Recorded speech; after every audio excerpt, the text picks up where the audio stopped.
Chapter 1041. The Last Stand. I am going to unleash everything I have on him. In the meantime, I want you to run. Lights blazed in Ayu's focused eyes. Oh, great. We'll be running together. For a moment, Gilbert's eyes turned somber. It was becoming difficult to convey his plan to the girls. He knew how attached they were to him. He had found them and raised them since they were children, which was precisely why he needed them to live. He wanted them to live for themselves, at least for once. And if this meant this would be his last stand, then so be it. He had no regrets. No, you two will be going alone. Mew's face darkened immediately. Don't you even dare. While Ayu whispered, Gilbert. Meanwhile, Gilbert sighed. He paused for a moment and explained. Listen, girls. First of all, you have to trust me. I won't die from this bastard. Come on, I am strong. Secondly, I believe this goes beyond what's happening here. I want to give both of you a crucial assignment. Gilbert's gaze swept over the two of them. In Verullania, at the bunker beneath our citadel, there's a safe. In that safe, there's detailed documentation of everything Ruffsburg has been doing, information that might lead us to his ultimate goal, which I believe he has no idea of because he himself is being manipulated. If you uncover this truth and take it to Annette, I'm certain it will be invaluable to her. Trust me enough to come meet you girls. Mew's expression turned murderous. Do you think I may? Mew. The steel and finality in Gilbert's voice made her freeze. Oh glanced between them, then looked at Mew. Let's trust Gilbert, all right, Mew? Gilbert looked at her and smiled. The smile was heartbreaking, but he masked it. Call's voice sliced through the cold night. If you're done with your farewells, please. I beg you. Come at me. Let's wrap this up. I have somewhere to be. Gilbert looked at his two girls for the last time and turned forward, both swords gleaming in his hands. His powerful voice thundered. Protectors. Instantly, everyone around turned to him, both the wounded and those cowering behind with terror. Gilbert was the only sage at the wall. Over the past few months, he had snatched countless protectors from death's jaws, and many subjugation missions had succeeded because he came to the wall.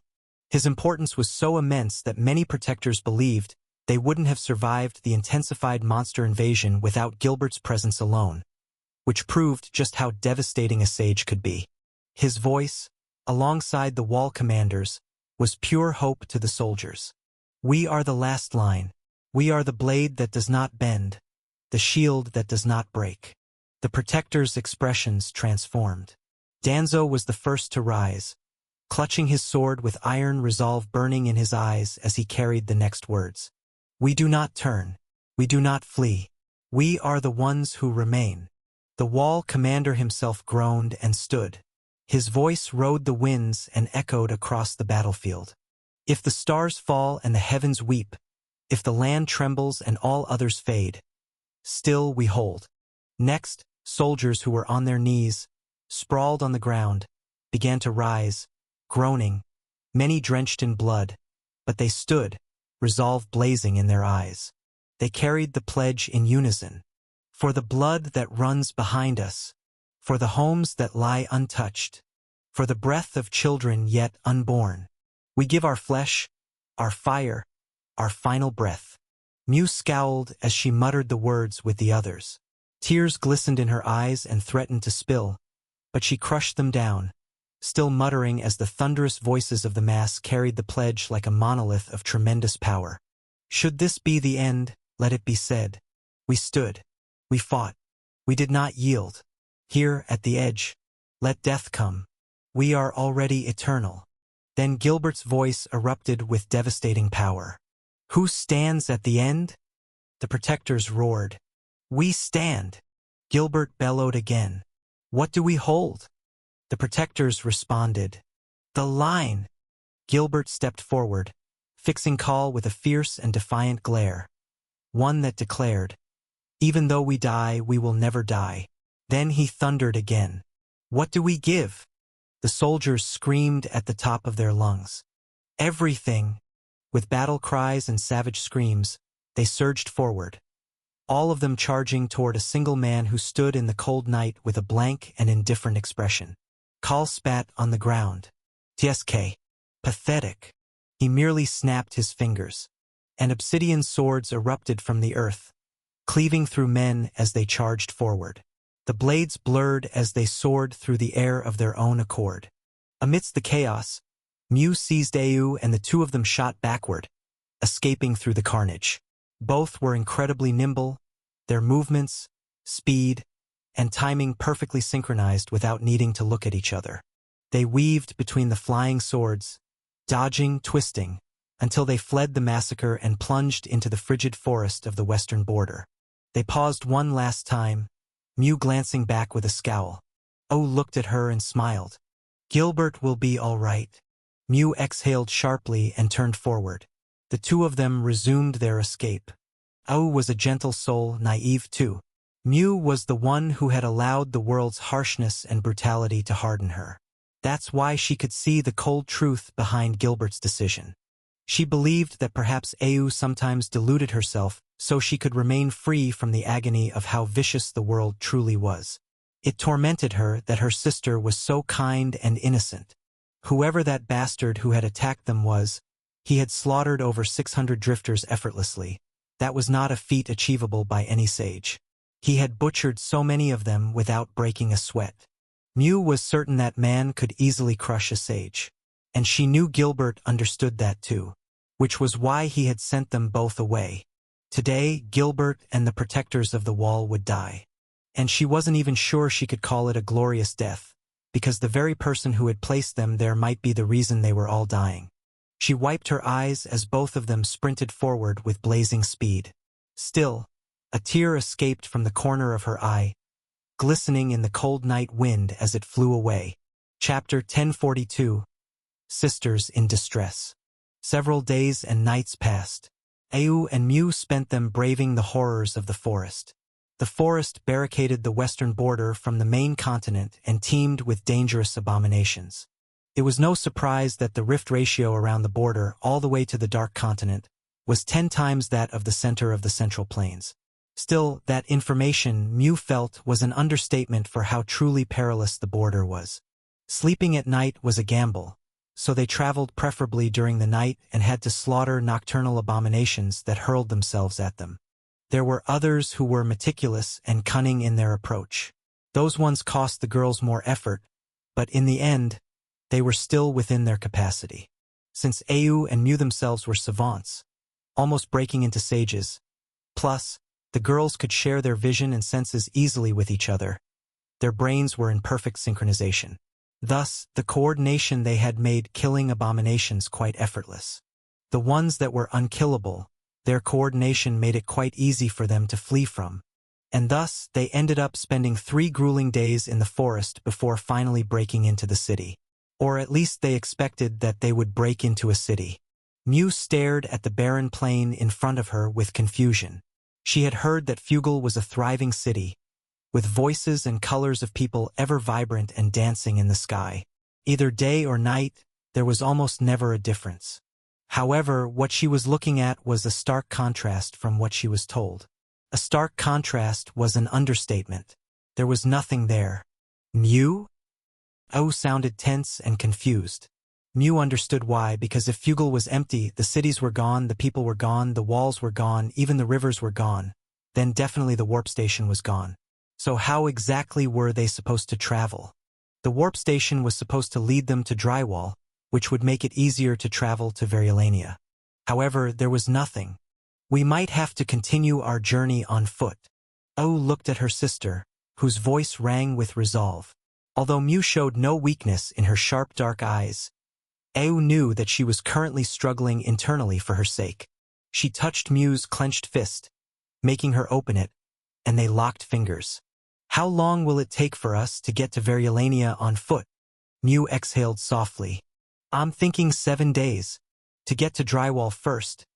Then from Drywall we should find transportation to Variolania. Au tapped her sister's hand gently. Don't worry, Mew. We will get there in time, and who knows? We might get lucky and meet some nomads on the way. They will make traveling way easier, you know? We are no nomads, though. but we will certainly make your traveling easier. Au and Mew paused, looking at each other. They tilted their heads because the voice they heard belonged to neither of them. With a sharp and almost imperceptible movement, they turned and were already armed with their weapons. Au stood before the stranger. Mew stood behind. The person who had spoken, though, was unfazed, unsurprised, and unbothered by their actions. Most of her body was draped in black tattered cloth. Her head was covered with her scarf, and another scarf wrapped her neck and lower face, revealing only her crimson eyes. The eyes, they were calm, but glowing with lethality. Staring directly into the eyes made chills race down Au's spine. She frowned and slightly averted her gaze from the stranger. "Who are you?" The stranger tilted their head. Their voice was both chilling and honeyed. It was very unsettling for them both. "I am merely a passerby. I happened to be going to Drywall and heard you both. Would you like to travel together?" Au and Mew glanced at each other. A sharp, quick flash of their eyes. Then both sighed at the exact same time. The stranger was still standing between them, unperturbed. Even though they looked like they were in control, they were the ones who seemed most disturbed. It was not safe, especially with how unsettling this person made them feel. Mew did not want to put her sister in danger. However, if there was any chance they could travel faster or safer, she was also willing to take it. With considerable skepticism, of course. "So, how exactly are you traveling? Where are you traveling to?" The stranger stirred slightly, making both of them snap back to extreme high alert, their gazes sharpening like cold blades under the moonlight. "I came to Fugle because I heard my brother is here. As the first daughter of the family, I have a responsibility I have neglected for years. I hope to find him and bring him home." Au and Mew exchanged glances while the stranger continued. "However, seeing that he is not here, I just have to keep searching until I find him." Au was the first to crack, her face softening with compassion. "Ah, you are very determined. I like that." Mew frowned at her sister. "Au." Immediately the girl shifted. She frowned and glared with hostility. "Right? You could be lying to us." The stranger scoffed. "What could I possibly gain from lying to you? I do not even know you. I am just offering my help. You do not need to take it." The stranger then shifted and turned. As she turned, something landed with crushing force from the sky, sending dust billowing around them. As the dust cleared, a young lady knelt on one knee like a war angel cast in dark steel. Her platinum blonde hair was tousled and caught the harsh light that filtered through the smoke. Golden eyes burned with fierce determination in her pale, dirt-streaked face, the gaze of someone who had seen too much but refused to break. "Your Highness, we have searched far and wide. There's not a single survivor in Fugle, just a single building in the center of the city, and it is unoccupied." The stranger waved slightly. "Yui." The lady responded sharply. "He is on his way." Barely a second after she had said that, the growl of an engine roared to life. Massive, thick tires effortlessly crushed rubble and rolled forward with tremendous force. The carrier was like an abomination on wheels. Well, one could not particularly say it wasn't, since it was forged using the metallic carapace of a behemoth. Even the windscreens were reinforced using viscous liquid squeezed from the organs of terrifying abominations. Its hull was shaped like the prow of a warship, every plate of matte black armor sloped and deliberate, forged not just for protection, but for intimidation. No windshield, no face. Only a slit of reinforced sensor optics, glinting faintly like a serpent's eye beneath storm clouds. It did not look like it drove through cities. It looked like it crushed them. On the right flank, a side panel disengaged with a series of mechanical clanks. The armor shifted, rotated, then folded outward, revealing a compact access point from which a young boy with wild, untamed dark hair dismounted. The boy stood upright and saluted. "Aye, aye, Captain." Au and Mew stared at each other and at the strange, ferocious mechanical beast. Chapter 1043. Talent of the Continent. In a vast plain, marred by monster corpses and viscous crimson blood carving river paths along the dark terrain, stood a man. The man exhaled softly, cold air streaming from his nostrils. He carried silence like a weapon, sharp, deliberate, and always within reach. He was dressed in flowing black robes that rippled like ink in motion as he walked forward. Every step he took carried the kind of stillness that made sound seem impolite. His hair, jet black and carelessly tied into a loose topknot, betrayed the elegance of someone who didn't seek attention, but couldn't avoid it either. Golden eyes flickered beneath his dark bangs, not with warmth, but with calculation. There was no rage in them, no mercy either, only awareness. Barely 5 steps into motion, a lady materialized behind him. She stood like a cathedral cloaked in dusk, solemn, dignified, and quietly radiant. Her skin, deep and warm like polished mahogany, contrasted beautifully with the long, silken veil of white hair that framed her face in disciplined strands. A single braid fell over her shoulder, immaculate and controlled, much like the expression she wore. Composed, but laced with something unspoken. She seemed to hesitate, but when she eventually spoke, her voice was like the sweetness of lilies if they could ever speak. "Headmaster, we have completely eradicated all of them." The young man tilted his head slightly, his eyes somewhat distant. "Have we been able to establish communication with other branch citadels?" "Terran has been working on it for 2 days now with no progress." The young man slipped one hand into his robe. "So it might not be a technology issue." The lady nodded slightly. "That's what he said as well." The young man looked up at the golden light seeping through the sky. It was the dawn of the 3rd day since the attack had begun in the kingdom of Welster.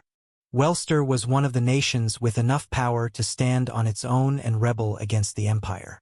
It was one of the 4 nations of the Old Tower Alliance and was the nation where the strongest citadel in the Central Plains had established its base. Eli Kael'van was the headmaster of the Kael'van Citadel and one of the existing paragons of the Central Plains. Not the new, immature ones, the ones as strong as Rizel or the Kageyama clan patriarch. "Naya." His voice was warm and smooth. "Headmaster." The lady responded with gentle urgency. There was silence for a while as Eli continued to stare into the sky. "There's a moving fortress in the sky." Immediately Naya raised her head. Her ash-toned eyes narrowed, and she clenched the hilt of the sword on her waist. Her long cape fluttered as she lowered herself into stance, ready to unleash a deadly onslaught. Even the wind seemed to part. "Should I tear it down?" He continued to stare upward. "I doubt you'll be able to." Naya frowned. Eli knew her abilities better than anyone. Even though she was only an ascendant, she had just defeated 6 ascendants on her own.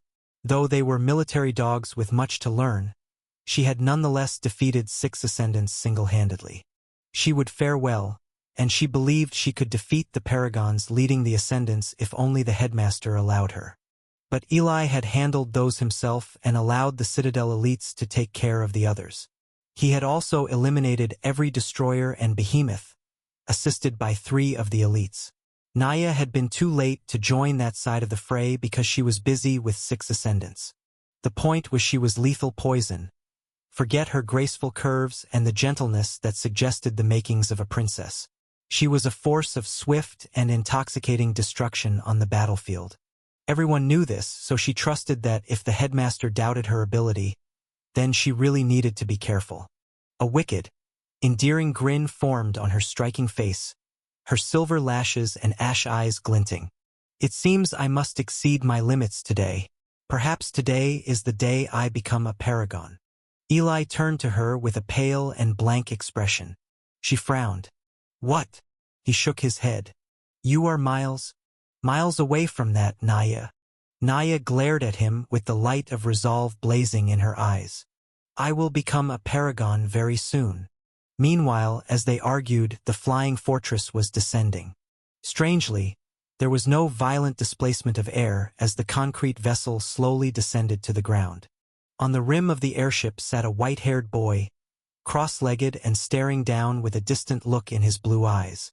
Eli's eyes met his for a moment, and both seemed to silently gauge each other, one from above, one from below.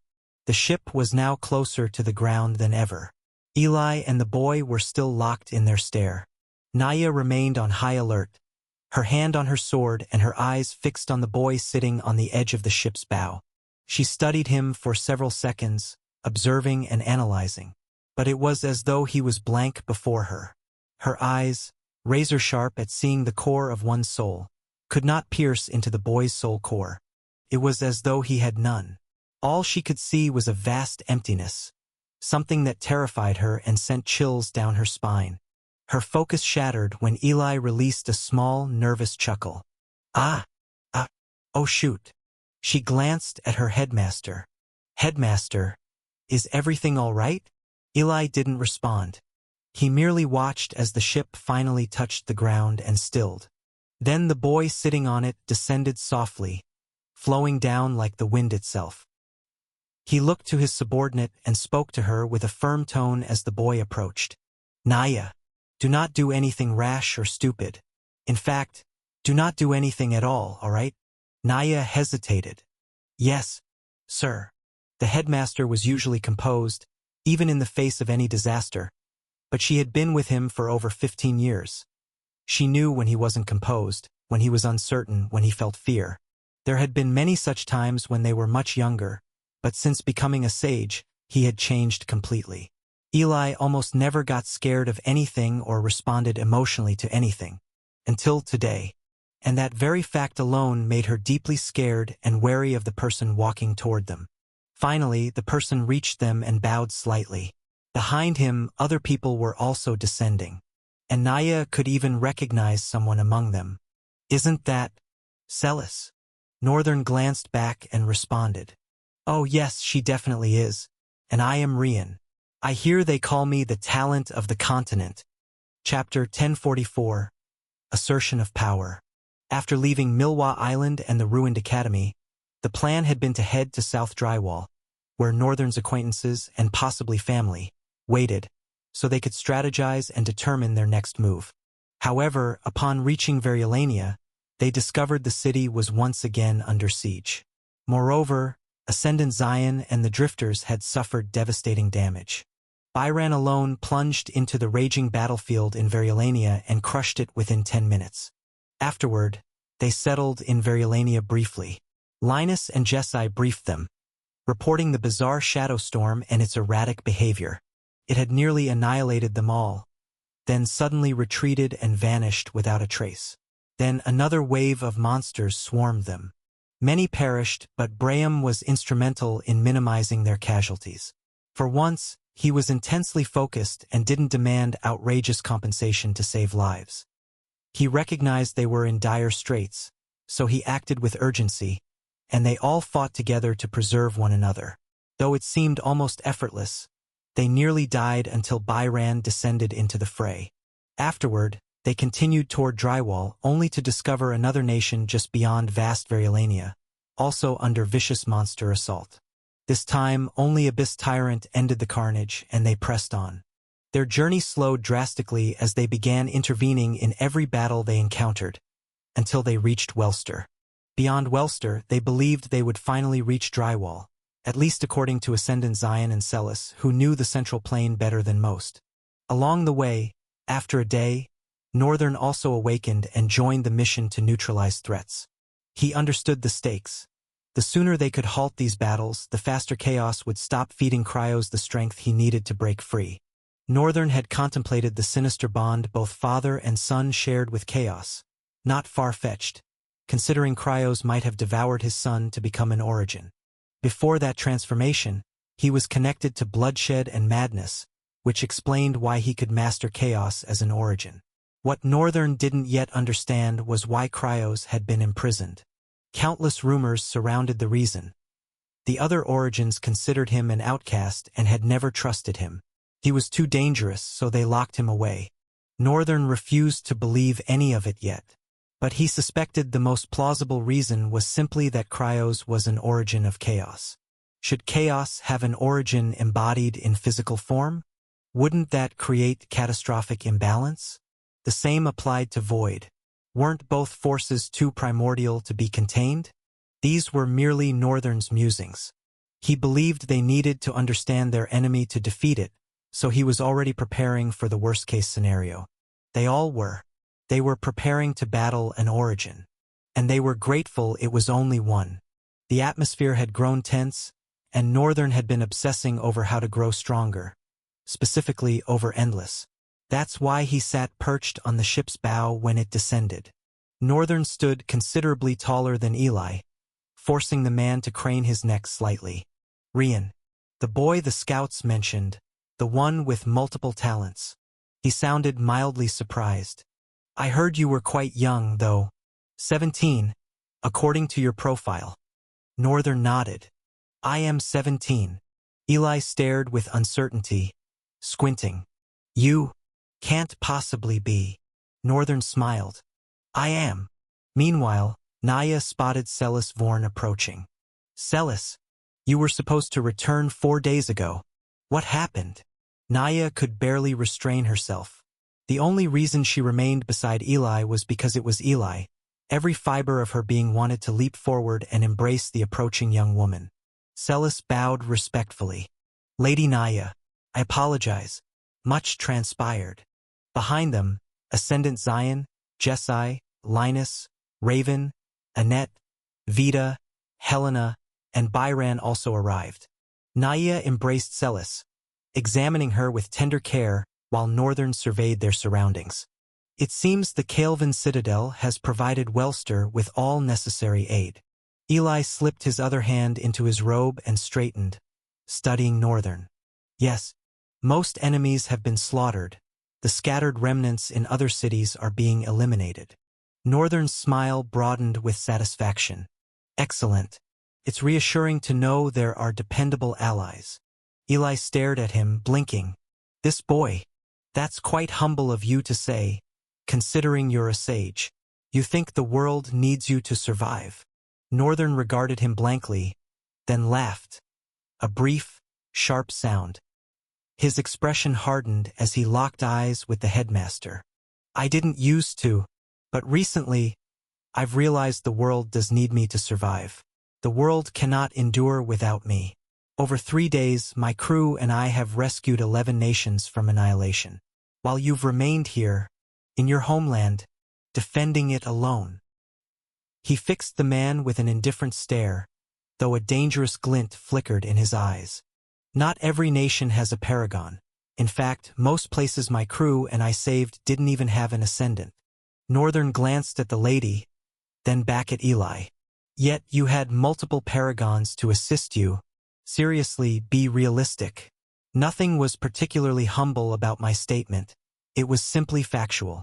Eli and Naya fell silent. The boy had struck home. If his claims were true, that he'd saved 11 nations in 3 days while they'd spent those same days fighting solely for themselves, then weren't they the ones being presumptuous to challenge his words? Eli lowered his head slightly. I apologize, Sage Rian. I misunderstood. Northern frowned. Asterisk, huh? He apologized. Asterisk.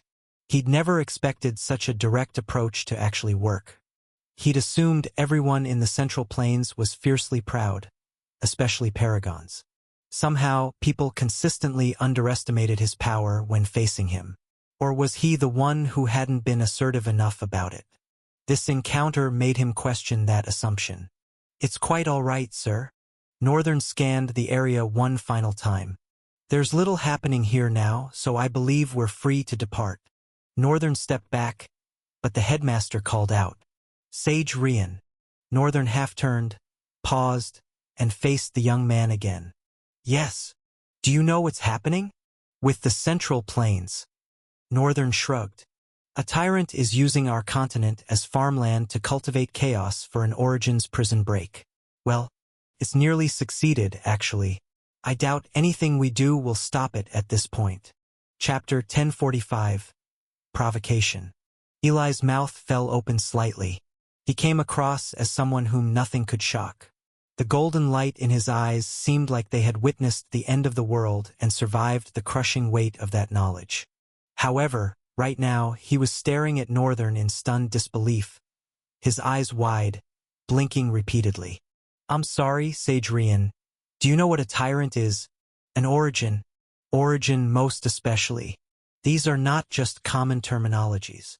Northern looked at him with barely suppressed annoyance. I am well aware of what I'm talking about. Eli scratched his head, chuckling dryly.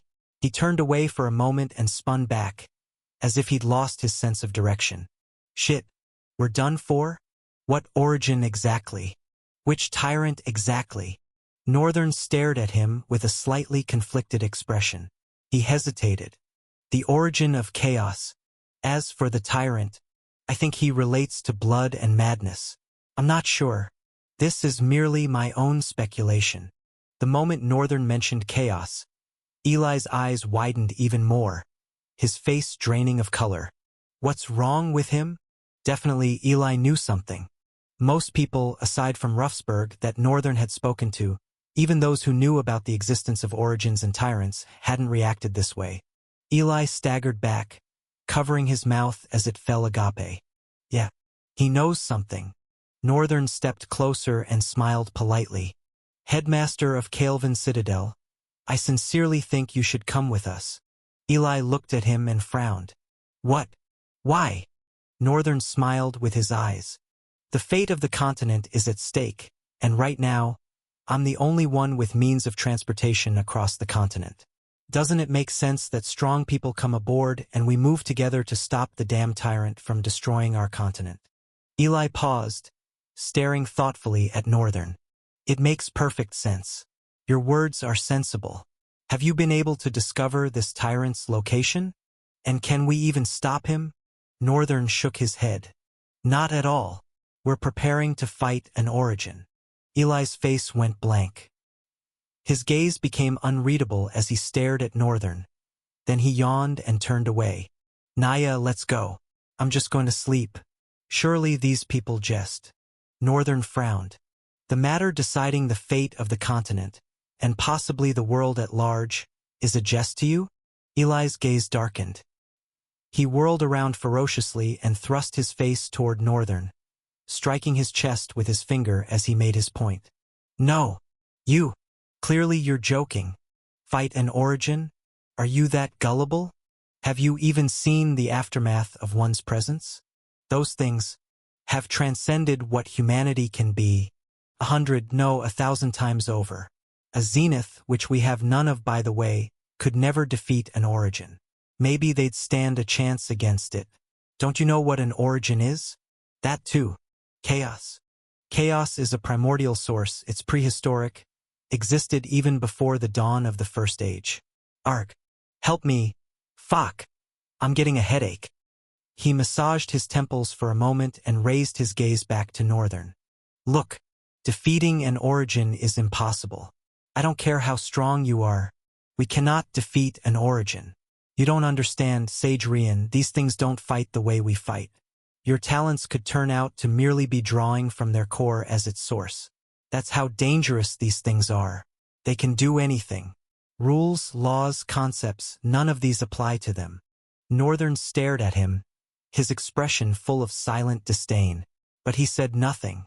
Then he looked at the Paragon and spoke in a calm, low tone. I have a request. Eli looked at Northern with doubt and confusion. A request? All right, as long as it's reasonable. Northern breathed gently, and the wind around them responded, blowing calmly before settling to the ground. Fight me. Eli frowned. Huh. Northern continued. If I win, you'll shut up and come with me. If I lose. He grinned. Well, I can't lose. Eli's expression darkened considerably. Naya gritted her teeth, clenched her sword, and stepped forward. But Eli raised a hand, stopping her mid-stride. Sage Rian, I don't need to remind you that you are a sage. A young one at that. He spoke deliberately, spacing each word. You are very talented. I've never seen anyone with such an imposing presence as yours. Because I'm a paragon, I can sense that you've discovered will to a certain extent, which is an impossible feat unless one is a paragon. Doing it as a sage is insane and reckless. That alone places you on a pedestal that makes me extremely cautious of you. But in the end, you are a sage. And I am a paragon. Don't you understand that? I don't take you for a pompous young man. but I think your recent achievements might have gone to your head. Northern sighed. You've dispensed enough fatherly advice for a lifetime on what should be a simple yes or no question. Will you or will you not? Eli forced out a grin that refused to reach his eyes, a vein pulsing visibly at his temple. Ah, you are one provocative young man. I'm simply going to refuse you, all right? Then you're agreeing to come with me?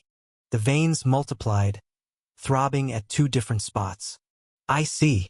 It seems it's necessary that I teach you a lesson or 2 and send you on your way to your death, since you insist. A matte obsidian rod materialized in his hand.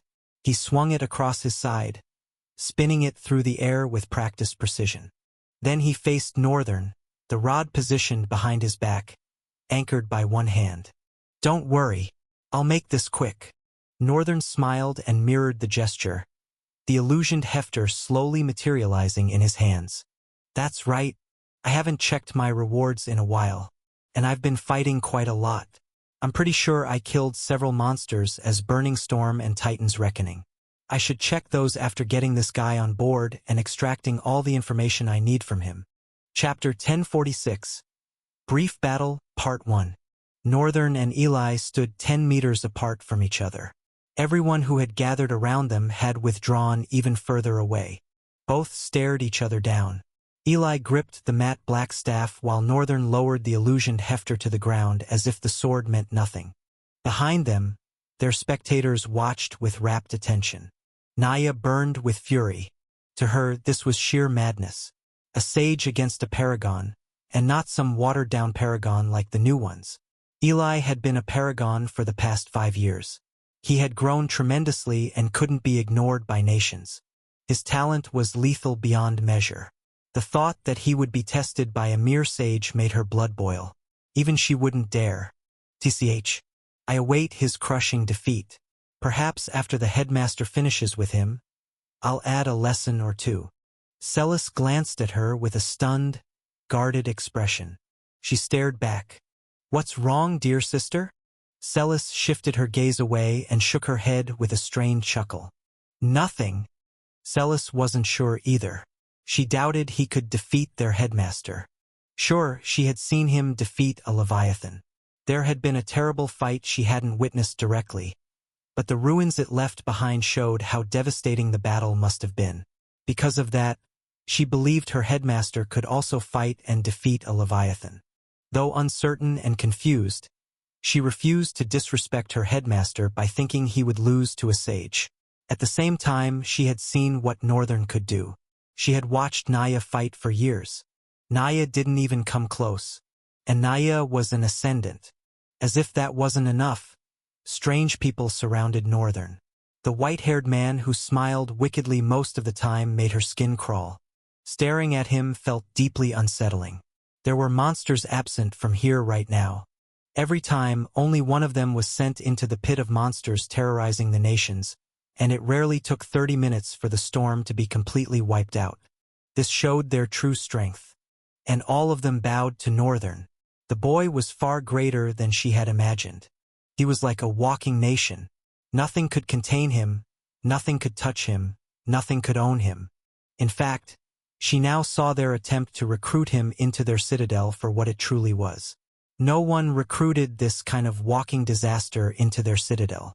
Even the idea itself now sounded childish and ridiculous.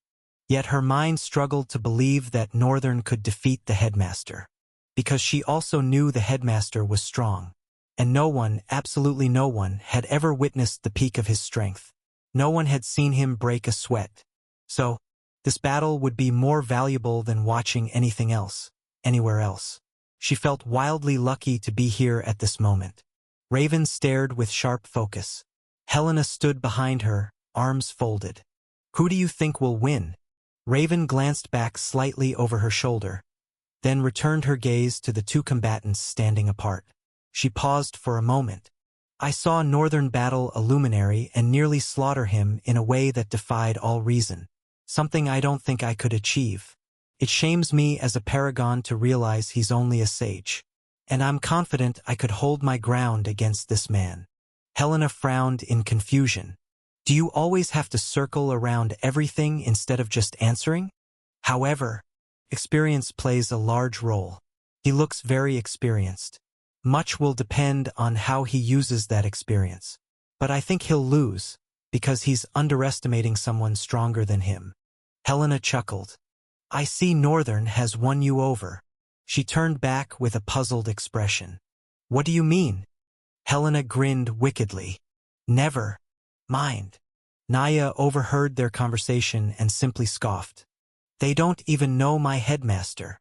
The wind whipped violently around the two main stars of this show.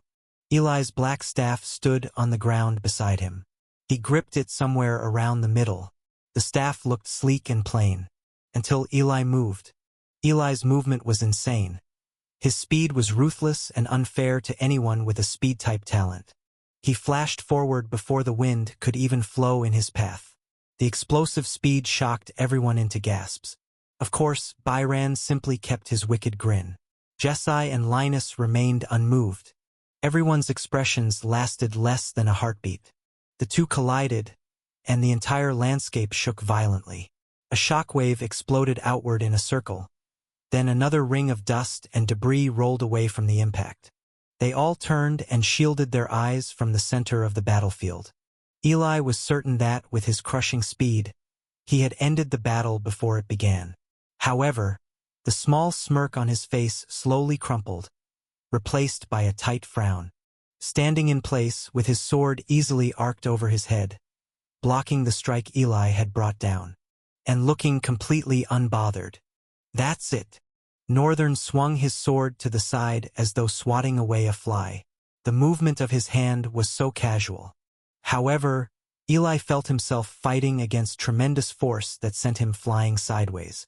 He sailed through the air, unable to control his own momentum until his feet hit the ground and he used the friction of earth and rubble to skid to a halt. He lowered his head for a moment, his expression filled with disbelief. What? He couldn't believe it at all. What's happening? How is that the strength of a sage? It made no sense. No reasonable sense.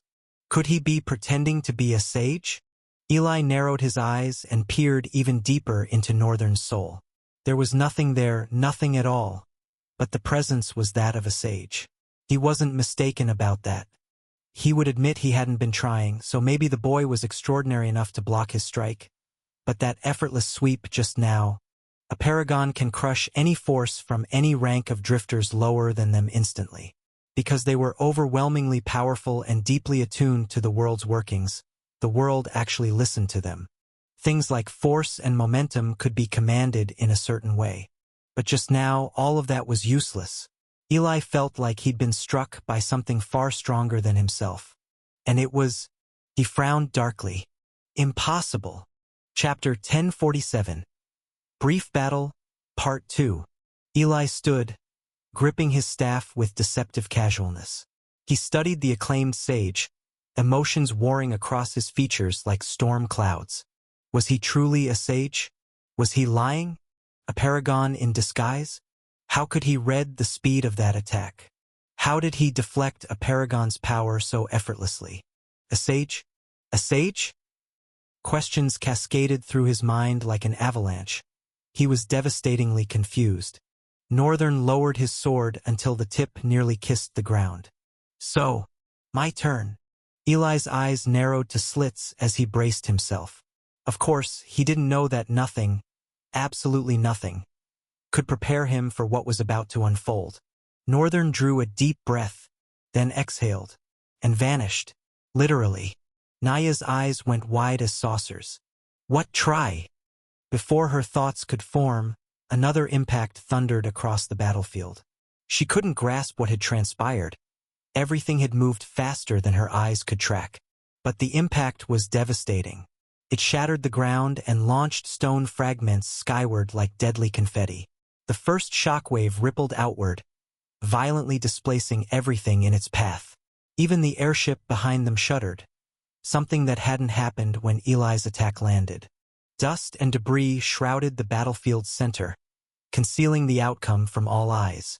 Naya's hands clenched into fists, barely restraining herself from plunging into that storm of dust. Worry gnawed at her because of the massive shockwave, her brow creasing with confusion and skepticism. Yet she remained defiantly confident in her headmaster's inevitable victory. Until the obscurity cleared, and they all could see, her face twisted in denial. What? Her eyes trembled like leaves in a hurricane. That sea. Cannot be.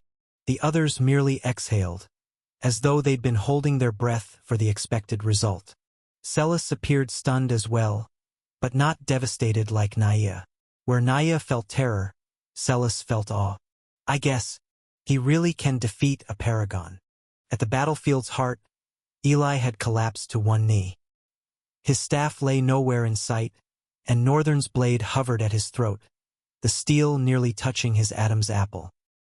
He swallowed hard, staring at Northern with raw disbelief etched in every line of his face. What? Do you want a rematch? Eli sighed and shook his head, a rueful smile ghosting across his lips. No. I admit defeat, complete and utter defeat. I underestimated you gravely. Even when I thought I could measure your strength, I was still blind. Northern scoffed. Whatever you're thinking right now, after witnessing this, is probably still you being blind. He released the illusioned Hefter and extended a helping hand to Eli. Welcome aboard. Eli stared at the offered hand for a heartbeat, then grasped it and allowed Northern to pull him upright. Don't feel bad. I'm a cheater. It was only natural that I'd defeat you. By then, Naya had stormed over. Her eyes blazed with fury as she glared at Northern. You cutthroat. You cheated. I knew it. You could never defeat the headmaster fairly. Naya. Stop. You're only embarrassing me. Eli's stern warning cut through her tirade like a blade. She immediately fell silent, shrinking like a scolded puppy.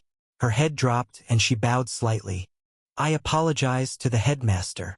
Eli regarded her with a gentle smile, sighed, then slipped his hands into his robes. Please, Sadrian, lead the way. Northern guided them toward the airship. The group walked together, Northern and Eli trailing at the rear. As they approached the ship's stairs, Eli's gaze swept over the vessel's intricate, alien design. What is this? It doesn't look like it was forged here. Northern answered with casual indifference. Yeah, some unique builder crafted it, probably a tyrant himself or someone who served one closely. Later, the Origins reshaped it into a prison. Then Chaos Prince added his own touches to make it home. That's pretty much the story. Eli stopped dead, forcing Northern, who was already climbing, to halt and glance back. What? Eli's frame trembled slightly. So, Sadrian, I don't understand. Why am I coming with you? Northern's brow furrowed. What do you mean? Having a paragon on the team would be a tremendous asset to the crew. Eli forced out a weak chuckle. Ah, I see. Northern's frown deepened like a chasm. Why the question? Don't tell me you want to break your word now. Ah, it's not that. It's just that I think I'm having a crisis of confidence right now. I'm not sure I deserve a place here. I'm a paragon, yet I've never even glimpsed a stool the Chaos Prince sat on, let alone owned his former airship. Northern's expression softened into a smile. Oh, that's it? Don't worry about it, at least you know who Chaos Prince is. Let's go. Eli climbed the stairs, and when he finally reached the deck, his face drained of all color. His expression turned rigid as marble, and his hands flew open, white sparks crackling around his fingers like miniature lightning. Northern sensed the shift in atmosphere and quickly raised a cautioning hand. Please, you don't need to do that. They're all my subordinates. Eli halted the summoning and straightened his spine. His gaze darted between Northern and the creatures looming behind him, bewilderment washing over his features like a tide. A humanoid monster with onyx skin and ivory lines etched across his body stood at one point, gripping a staff crowned with a crescent moon. His presence radiated power like heat from a forge. Another, obsidian-skinned and leaner than the first, commanded the deck's far end. His eyes were sharp as razors and narrow as slits, sending ice-cold tendrils crawling up Eli's spine. Sweat rolled beneath his robes. There was a smaller horned creature, a knighted figure draped in a flowing white cloak, and even a massive white wolf lounging somewhere in the background. Yet none of them unnerved him like these two titans. Even though Northern had asked him to relax, Eli found it impossible. How could anyone expect calm in the face of such ferociously powerful monsters? The very suggestion was outrageous. Every instinct screamed at him to flee this cursed vessel immediately. He turned to Northern, his expression a mixture of disbelief and dawning horror. Sage Rian, really? Who in the world are you? Chapter 1048. Standards of an Apprentice. Afterwards, the tower soared towards the western wing, en route to Drywall. The morning had fully penetrated the sky, and snow was falling from the clouds, drifting softly onto the floors and roofs of the airship. There were still a large number of people, even though many had been dropped off along the way. Alina stood at the left edge of the deck, gazing at the sky with her hands slightly outstretched. She lowered her gaze and watched as a snowflake gently settled on her small but calloused palm. So much had happened in one life, and in such a short time. It seemed the world gave her no time to breathe between the torrent of shocks she kept receiving. She stood there staring at the flakes on her palm, her eyes fixated on them, but her mind elsewhere. In the blink of an eye, the entire academy had crumbled to dust. Everything had happened before she could even grasp what was unfolding. She had lost many comrades, several students, but many more had also been rescued by the one person she least expected. Rian was a student they all presumed weak. He was in the non-combative school. Why else would he be there if not because he didn't fit into the combative school? He might have been skilled at one or two things and certainly physically capable, but at the end of the day, he lacked a talent well-suited for battle, or so Alina and several other forge masters had believed. But he had proven himself an exceptional blacksmith. Most of them in the forge couldn't stop gawking, couldn't stop marveling at how magnificent and flawless his forgery was. He knew how to read a resource and determine the optimal way to utilize such minerals. He could examine steel and commune with it in ways that only ancient forgers ever could. Being able to discover the essence of a resource was something lost to the ages. The forgers of this era had long settled for mediocrity. Of course, in special places there were exceptional crafters, but they were rarer than the norm and were typically restricted to a clan or nation. Unlike the Academy forgers who generally accepted jobs throughout the continent and delivered, those craftsmen were confined and probably never renowned. This was why, among everyone, Rian was considered a prodigious forger who would usher in a new era for the Academy's smiths. Of course, right now, that same academy was gone, and none of those accolades mattered anymore. But still, he was already extraordinary. Rian was. Who would have ever imagined in their wildest dreams that he was a formidable warrior? A sage, no less? He commanded an airship of his own and had assembled a crew so powerful that one person could shift the tide of battle, not to mention himself. Alina hadn't witnessed the battle with the Leviathan clearly, but on the ship, the students who had seen it wouldn't stop talking about it. The student councils were silenced by his might and presence. They were the Academy's elite, yet they claimed they had never witnessed anything like it in their lives. The surviving instructors spoke of it, saying they would never stand a chance. Before long, they were comparing him to legendary figures.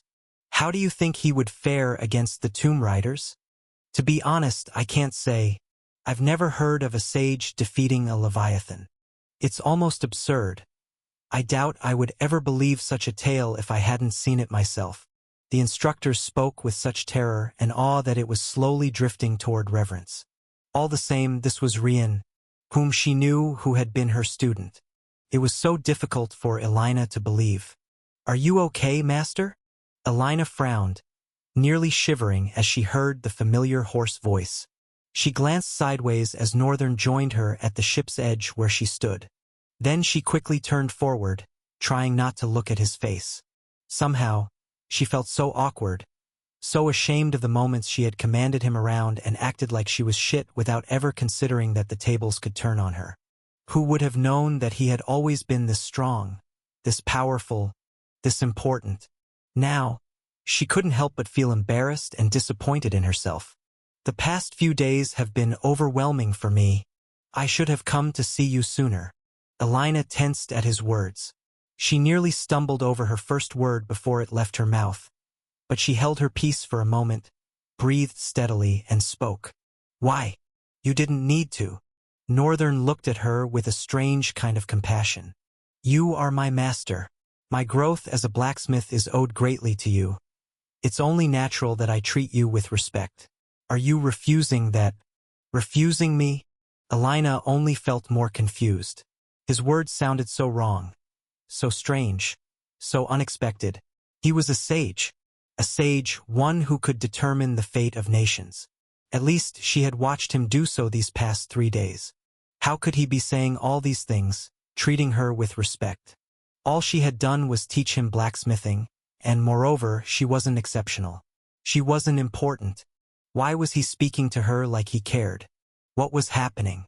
She sighed deeply. You are an incredibly strong person, someone who carries the burden of the continent's fate. Whether this continent will still exist next year, which begins tomorrow, by the way, I believe will be largely determined by your actions. What we share is too small and insignificant compared to the magnitude of what lies ahead of you. I think it's only natural that you focus on that. Elena looked at him with slightly widened eyes. She expected this to be common sense and was bewildered that it wasn't to him. Northern looked down for a moment. While you make sense, I also don't think that should be any excuse for anyone to abandon people who have taught them greatly and contributed to their growth. Elena suddenly felt exhausted. Ah, he's stubborn. Chapter 1049. Uncertainty of the future. After speaking to Elena for a couple of minutes, Northern retreated to the limitless void. He settled onto the dais that led to the opulent throne. The power of the black flames blazing across the platform had diminished tremendously. Several patches had died completely, and Northern couldn't entirely figure out why. He'd been mulling it over and suspected it had to do with his irregular use of chaos and void, or perhaps because Omniform was now penetrating the depths of his soul. After all, the seed of void which chaos had tried to invade was hijacked by Omniform and Unwritten, then transformed into the seed of Endless. That was merely the beginning of the changes ravaging his soul. Whatever had transpired there opened the floodgates for Unwritten and Omniform to breach the core of his being, and the corruption was beginning to manifest in the limitless void. Northern surveyed his domain. The dying flames were just one symptom. The enormous columns that spiraled upward and stretched endlessly were weathering, as though they'd stood here for millennia, when before they'd gleamed with sinister radiance, amplifying the ominous ambience of the Void Palace. Even the ceiling's beautiful luminescence was dimming. The Void Palace now looked as though it had seen better days. His expression grew despondent. The Void Palace and limitless void held deep meaning for him. He refused to lose it. But whatever was consuming chaos and void was poisoning the limitless void. Everything was crumbling, and the decay cut deep. Still, Northern had made his choice. He would depend less and less on these powers. He didn't know how that decision would help him escape whatever webcall had spun around him, but Northern was certain it would work. Because even now, resisting chaos and void felt like battling an addiction. Right now, he was experiencing withdrawal symptoms. He ached to plunge into that battle below, summon a field of black lances, and slice through everything before his enemies realized they were already cut, or unleash those vicious arrows of true chaos. His fingertips tingled with such desperate urge that he had to wrench his thoughts away to find any semblance of peace. The exterior of the Void Palace was in even worse condition. Monsters rampaged constantly, though Northern had 3 allies helping him. Even the Blood King wasn't safe outside anymore. Which made perfect sense. Northern had acquired him from a chaos-infested rift. Before he'd planned to hunt the rest, he was grateful he'd never found the time, because chaos would have wielded more weapons against him. Void was passive and calm, yet dangerous nonetheless. The silent threat was far more perilous than the one that broadcast its destructive intent. Void was a pretender, a devastating element of utter emptiness masquerading as his ally. Thank goodness I have those to depend on. Linus' two sidekicks and Alan typically moved to control and subdue any soul rampaging across the limitless void, usually with assistance from the non-rampaging souls. But this had slashed their productivity on the new dungeon. Not that the progress had been impressive to begin with. Mining the stones proved grueling, but the souls persevered. Both of Northern's clones, meant to serve as essence reserves, also labored tirelessly, though lately they'd been forced to vanish frequently, hampering progress further. The three could accomplish only so much. But that was acceptable. He was even contemplating shutting down the operation entirely to avoid squandering resources. He'd already increased the mining quotas and programmed his clone with Hao's necessary instructions. Currently, Hao occupied a skeletal section of the limitless void alongside the 13,000 people Northern had rescued from Lithia. Honestly, Northern had nearly forgotten about them, which was one reason he was heading to Drywall. He'd considered releasing them here in the tower, but presumed it would shock everyone. So instead, he would wait until they reached Drywall, then use his clone with Hao to establish a gateway to Variolania where people could relocate. Right now, acting felt rash given the limitless void's instability and his current airborne status. What he wanted to do now was connect a rift to physical storage. Hao maintained one in a city called Gafaso H. It was an underground storage unit. How did Northern know? He simply absorbed everything his clone experienced. He only missed things Hao kept from the clones or events he wasn't monitoring when they occurred. Over time, even during his academy leisure hours, he'd let his mind wander elsewhere, which for him meant observing Elliot's activities. Northern closed his eyes momentarily and transmitted the command. A rift would manifest in the underground facility, and resource transfer would begin immediately. He had other ambitions he wished he could pursue. He refused to let the Kirathon's bones go to waste. He still intended to forge them into a devastatingly powerful weapon. But right now, he lacked the luxury of preserving them. The underground storage wouldn't suffice, and the bones stubbornly refused to disassemble. The minerals took priority, so Northern reluctantly had to choose. After sorting out that crisis, he wanted to address himself. First, Northern realized it had been far too long since he'd examined his profile and tallied his talent fragments. He needed to see exactly what was happening to him, the changes ravaging his soul, the new seed, everything else, including his recent acquisitions. He wanted to see it all. Northern smiled as he summoned his profile. Profile. Name. Rian Artemis Riamgard, Northern Longguard. True name. Unwritten. The Titan's Reckoning. Burning Storm. Attributes. Omniform. Limitless Oid. Vestige of Heus. Sjæls As. Herøg Regeneration. Heus Flame. Seed of Endless. Heus Infusion. Herøg Resens. Heus Annolid. Soul rank. Transient. Yenoid summons. 12/100. Talent fragments. 165/6000. Copied talents. 6 out of 6. Own talents. 4. Attribute abilities. Active/passive. October 11th. Owned items. Molten Vein, Illusioned Hefter, Moonlit Scale, and 20 others. Northern leaned forward and rested his elbows on his knees. He didn't need an explanation to understand what was happening. Every rune describing chaos and void was becoming vague and twisted, somehow representing their deteriorating state. Is this a good thing? Even he wasn't sure.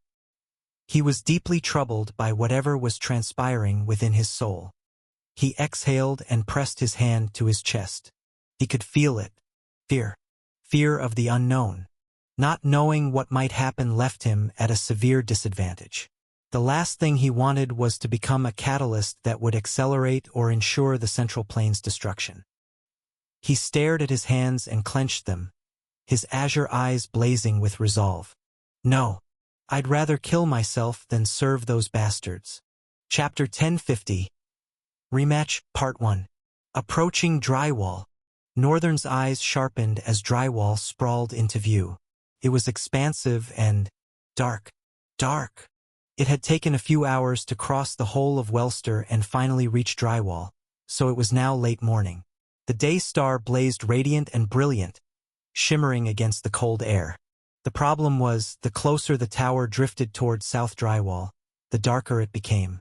Northern stood somewhere in the middle of the encroaching darkness, frowning as he stared into the void. The crews were rattled and confused. What's happening? Night during the day. They looked back, but the day remained bright. Only as the ship drifted further did the night thicken around them. Such a phenomenon was nearly impossible. It had never been witnessed before. Or so they thought until Ascendant Zion stepped forward hurriedly. He reached Northern with a knowing expression etched across his face. Northern met his gaze calmly. He had already figured it out before Ascendant Zion approached. After all, he had unfinished business with that damned monster. To think the bastard would last this long. I'm flattered. The Shadow Storm now officially claimed third position among the monsters that had cost him dearly. He never expected it. Northern strode toward the bow and leaped gracefully, floating like a leaf on the wind. He landed on the rim and looked back at the crew. Nebulous Lord watched him with compassionate eyes, while Abyss Tyrant remained indifferent. Let me handle this one. It's personal. He waved and fell carelessly. Eli watched. The moment Northern fell, he almost cried out in concern but held back when he saw that even Northern's closest subordinates remained silent. Meanwhile, Northern's body plummeted through the dark clouds. He closed his eyes, crossed his hands behind his head, and placed one leg over the other as though he were lounging on a plush bed, savoring sleep. He ignored the violent torrent his body tore through as it hurtled toward the ground. His fall accelerated relentlessly. 30 feet to impact, to crash into paste. Northern didn't react. 20 feet, still no reaction. 10, nothing. Then suddenly, his body twisted, and his feet touched the ground softly, as though he hadn't just been plummeting at terrifying speed. The way his momentum simply vanished defied all logic. The moment he landed, uneasiness washed over him. Something about this darkness felt terribly familiar, yet wrong. Northern scowled at the shadows and began summoning the molten vein. Black sparks danced across his body, coalescing into jagged dark armor with overlapping plates that fit together perfectly like the scales of a vicious apex predator. Finally, the helmet formed, leaving only the V-shaped visor opening. Northern's eyes gleamed with cold blue light from within. So, do you remember?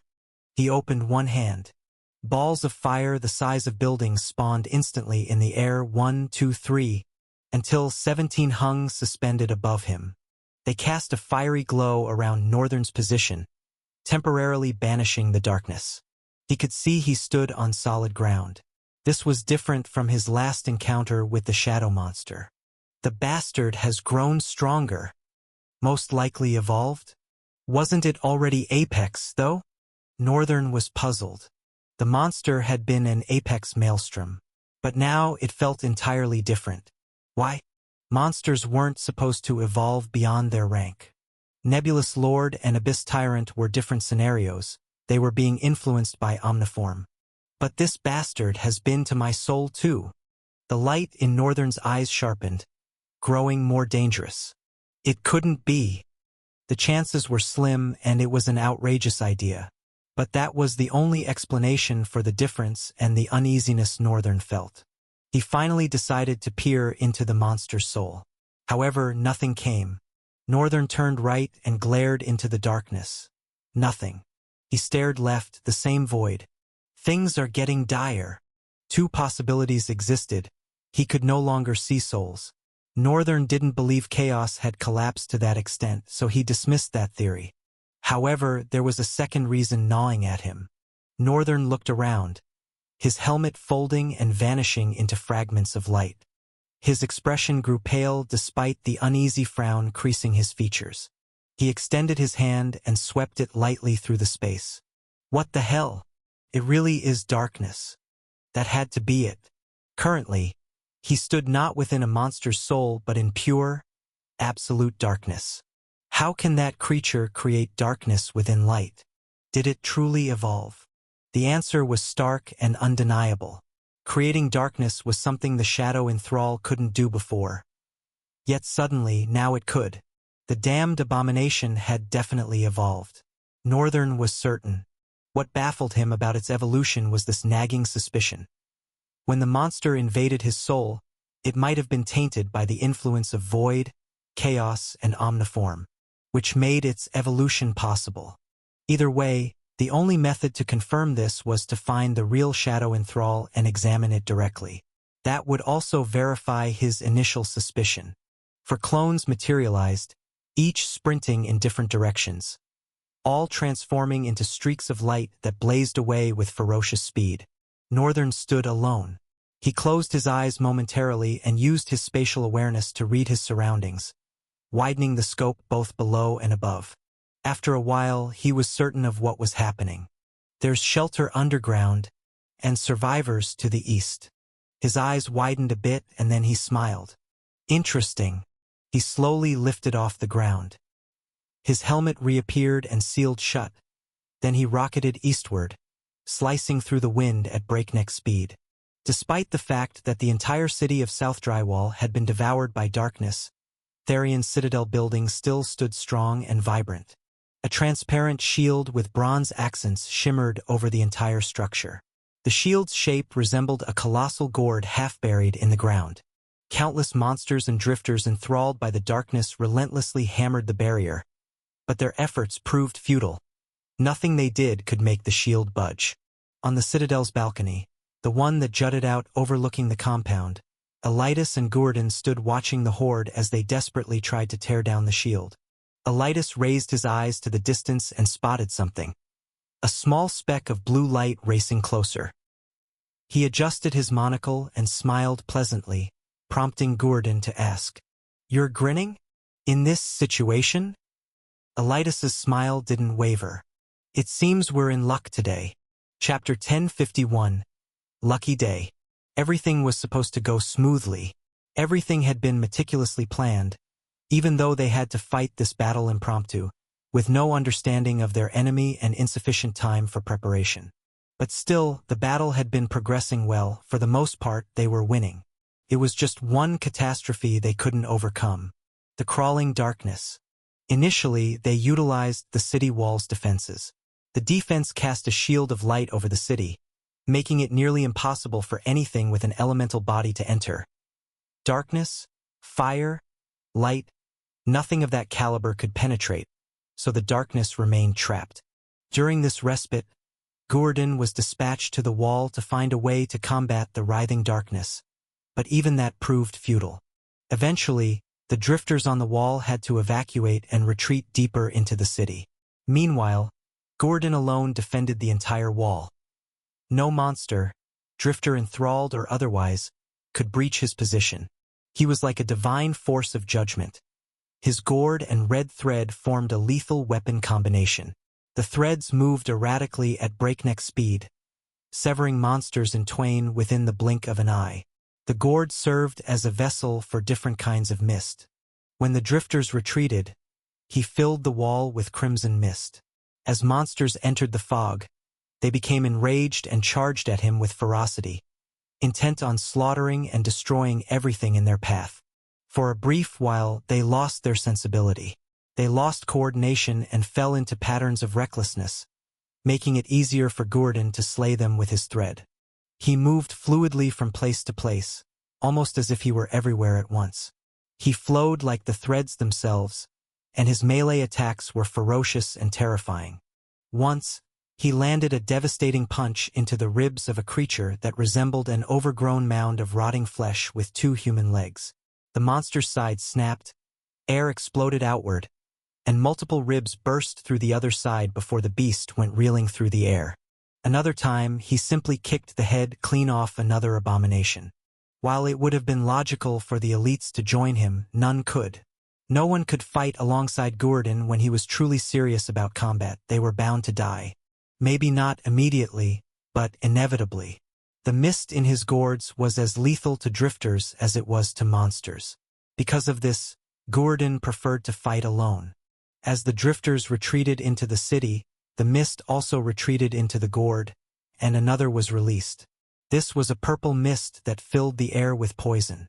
Most monsters crawling toward the wall collapsed before they could even reach the peak. Those strong enough to resist the lethal poison were falling before his fists. The monsters were being annihilated at an alarming rate. However, the tide of battle shifted when the crawling darkness resumed its advance. It simply shattered the shield and began seeping into the city. Gordon found himself engulfed in darkness and was attacked by a creature with 7 heads. He held his own against the beast and nearly killed it, until another 7-headed creature attacked him. The creature was somehow capable of cloning itself. The flow of battle shifted, and Gordon had to retreat.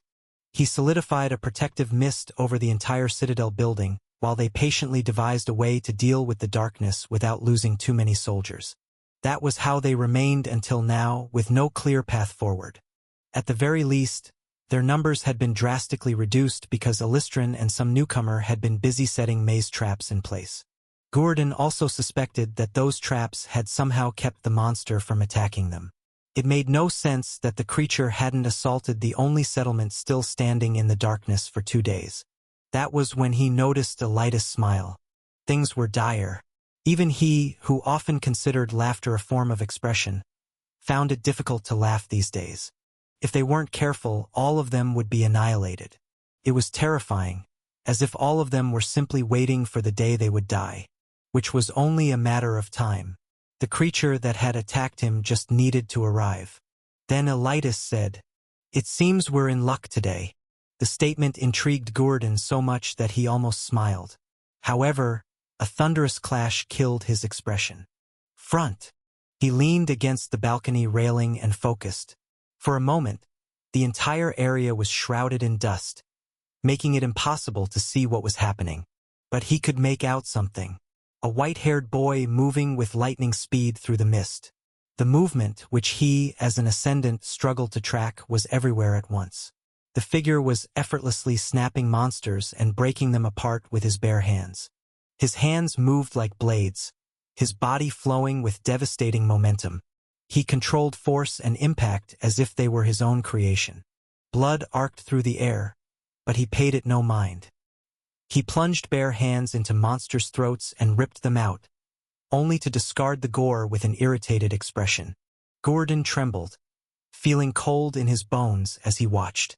The speed was mesmerizing. He had to enter a trance-like state just to barely keep up. He couldn't think of anything else or dare look away for even a second. He was completely awestruck, enthralled by such an existence, until people finally began reaching the balcony and fleeing the compound, terrified by whatever carnage was unfolding outside. The ferocious battle ended as abruptly as it began, short but brutal. A boy stood before the gate, shaking blood from his hands, his expression one of pure disgust as he stared down at the final monster he'd choked to death and torn apart. Thalen stood at the balcony, staring down with a slight frown. He recognized the figure but harbored suspicions, until Elidas spoke. "You need not doubt what you're seeing. It is indeed the Void Lord." Northern looked up at Thalen on the balcony and waved with a broad smile. Chapter 1052. Strongest Sage is merely a boy and now everybody is angry. Sage Rian. Thalen stared at Northern, amazed and stunned. "You look so different. Even your presence." So many things had changed about the boy since their last meeting. Northern was a sage just as he was. They were of the same soul rank, and yet Northern felt so much stronger, so different. Of course, being a sage was just one of the many things that defined Thalen. He was also an elf, probably privy to devastating battle methods and strange spell arts. No one had seen him fight to tell. Even knowing all this, he still felt so inferior, so small compared to Northern in a very pronounced way. If he were being brutally honest, Northern's presence threatened to terrify him. Northern, meanwhile, smiled. "It's nice to meet you again, Headmaster. You look quite the same. Are you sure you've been eating well?"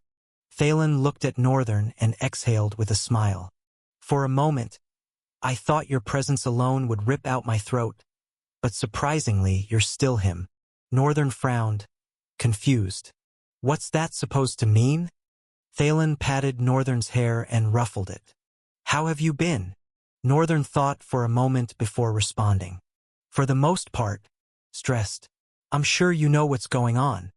Thalen looked at him, his expression growing grave. Then he surveyed the darkness that had consumed the city. How could we not?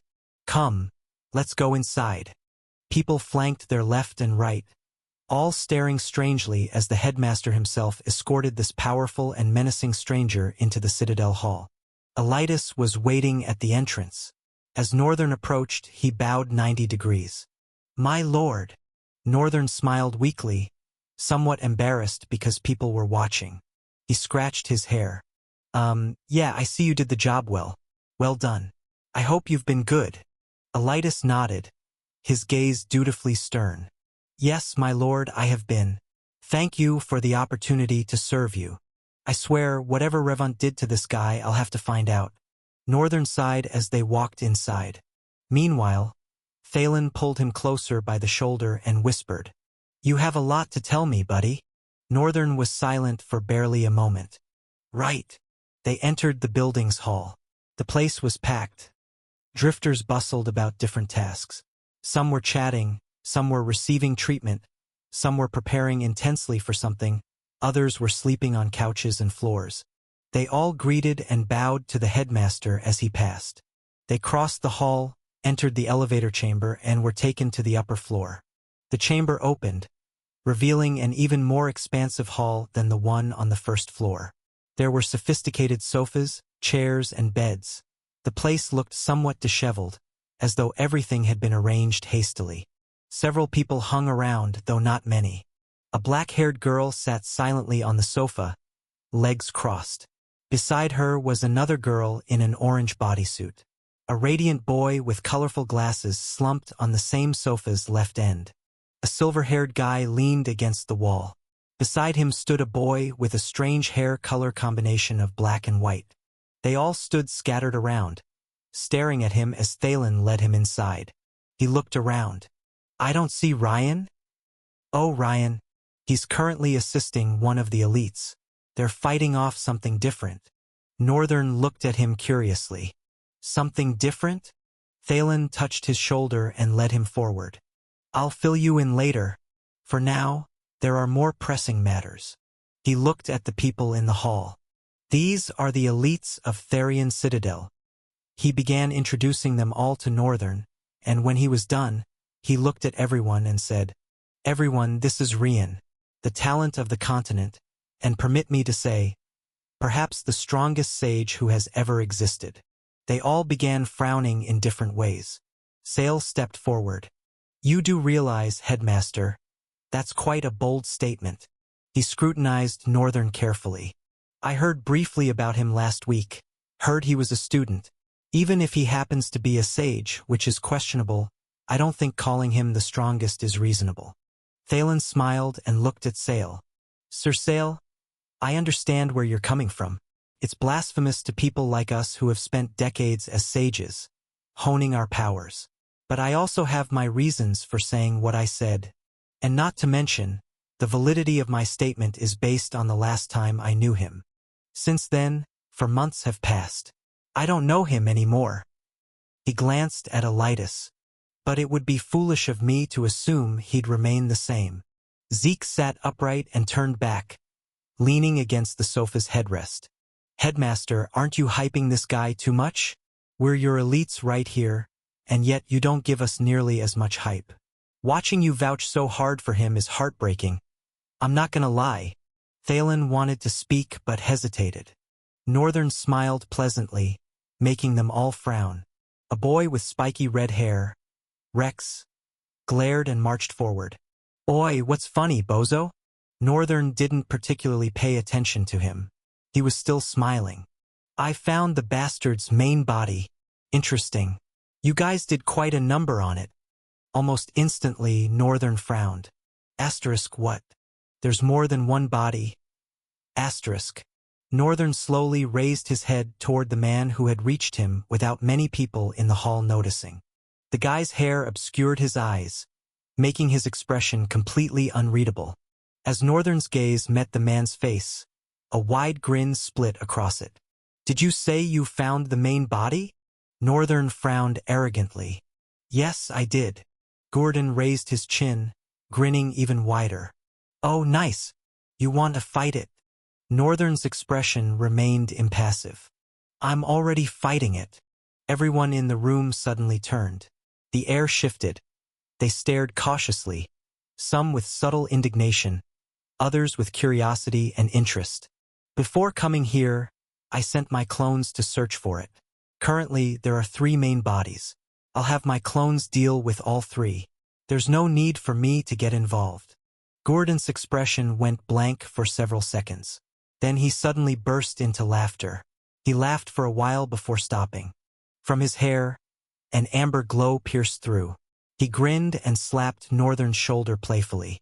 Ah ha ha ha ha ha. I like this one. Chapter 1053. Rematch, Part 2. This is rather an interesting turn of events. Northern, or to be precise, Burning Storm, stood trapped within a labyrinthine maze of buildings. The structures had shifted and rearranged themselves, forming a bizarre architectural prison that ensnared the shadow in Thrall's massive form. This wasn't an isolated occurrence. Throughout the city, the same phenomenon had taken hold. The entire metropolis had transformed into some kind of colossal maze board. Even reaching this point, he'd been forced to cut through several monsters trapped within the shifting corridors. Now he'd finally reached the shadow in Thrall, which was using brute force to tear through the building walls. However, as it demolished each barrier, the structures rearranged themselves, seamlessly filling the gaps where walls had been destroyed. The cycle seemed endless. But this prison could only hold for so long. Eventually, the city would exhaust its supply of buildings. In fact, Burning Storm suspected it was already happening. Earlier, when he'd passed through a barren section of the city, he'd almost thought no buildings remained at all.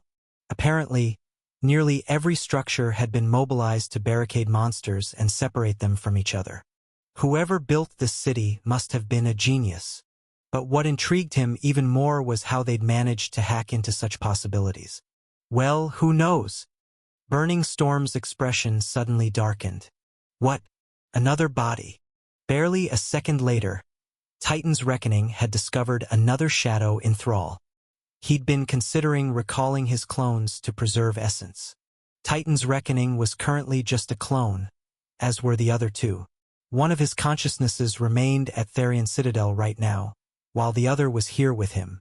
I really should try training the third. He suspected he first needed to master the demon of emulation, which he was doing. The attribute had proven instrumental in taking down Eli with a single devastating strike. All he'd had to do was peer into the true essence of Eli's fighting style and emulate it. Of course, with his superior power and physique, victory had come easily. He'd also glimpsed into a Paragon's battle methodology. As simple as battle style might appear, Northern had realized in that split moment that for a Paragon, it was entirely different. It transcended mere combat technique, beginning to weave its roots into the very fabric of existence and consciousness of will. Simply put, a Paragon's battle style began to matter to the world itself. Whether it threatened reality, amused it, or affected it in some other way, Northern didn't know exactly. But he knew it carried weight. Somehow, the laws and concepts of reality were conscious of it. Ruffsberg wasn't a formidable fighter, but his spellcraft was synonymous with battle art, and Northern had witnessed firsthand how profoundly it affected and rewrote reality. Of course, he could argue that Ruffsberg's case was unique because he was a spacebender. Still, Northern believed there was something more, something he wasn't grasping yet. I was merely considering a third parallel consciousness. But now I feel like experimenting. He gazed at the 7-headed shadow in Thrall with a heartfelt smile. It will serve as an excellent training partner, while I split my mind in 2 again. It should be easier this time since we're not together. The movements shouldn't overlap. Surprisingly, creating another flow of consciousness separate from his own proved effortless. Not only that, but the parallel mind existed perfectly independent of his original parallel mind. It was strange, sudden, and startling. The thought patterns and processing speed were also incredible.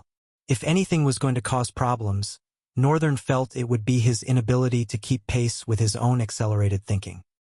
He looked down momentarily, wearing a stunned expression. What did I miss? Then he suddenly remembered. The battle with Ruffsberg. When his speed had increased and surpassed light speed, he recalled how his mind had struggled desperately to keep up. Demon of Change had activated in that moment, dramatically shifting and expanding his mental capacity and capability to contain and match his physical speed. That must have stretched the boundaries of his consciousness somehow, and now that he was attempting to divide himself into 3 parallel flows, ensuring they wouldn't clash with each other, it had suddenly become manageable.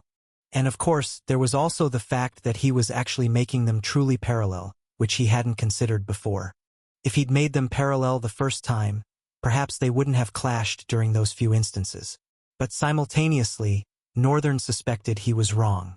One of the reasons creating a parallel thought flow was now possible was likely due to the cognitive expansion that had occurred during his fight with Ruffsberg. He laughed. Aha! I guess I received far more benefit from that battle than I actually realized. A corner of his lips curved upward again. Let's see just how far I can push this. Northern created 3 parallel thought flows, then 4, then 5. And he felt perfectly fine. Completely stable. He even sensed he could create more. The only limitation was that solely the main body could generate clones.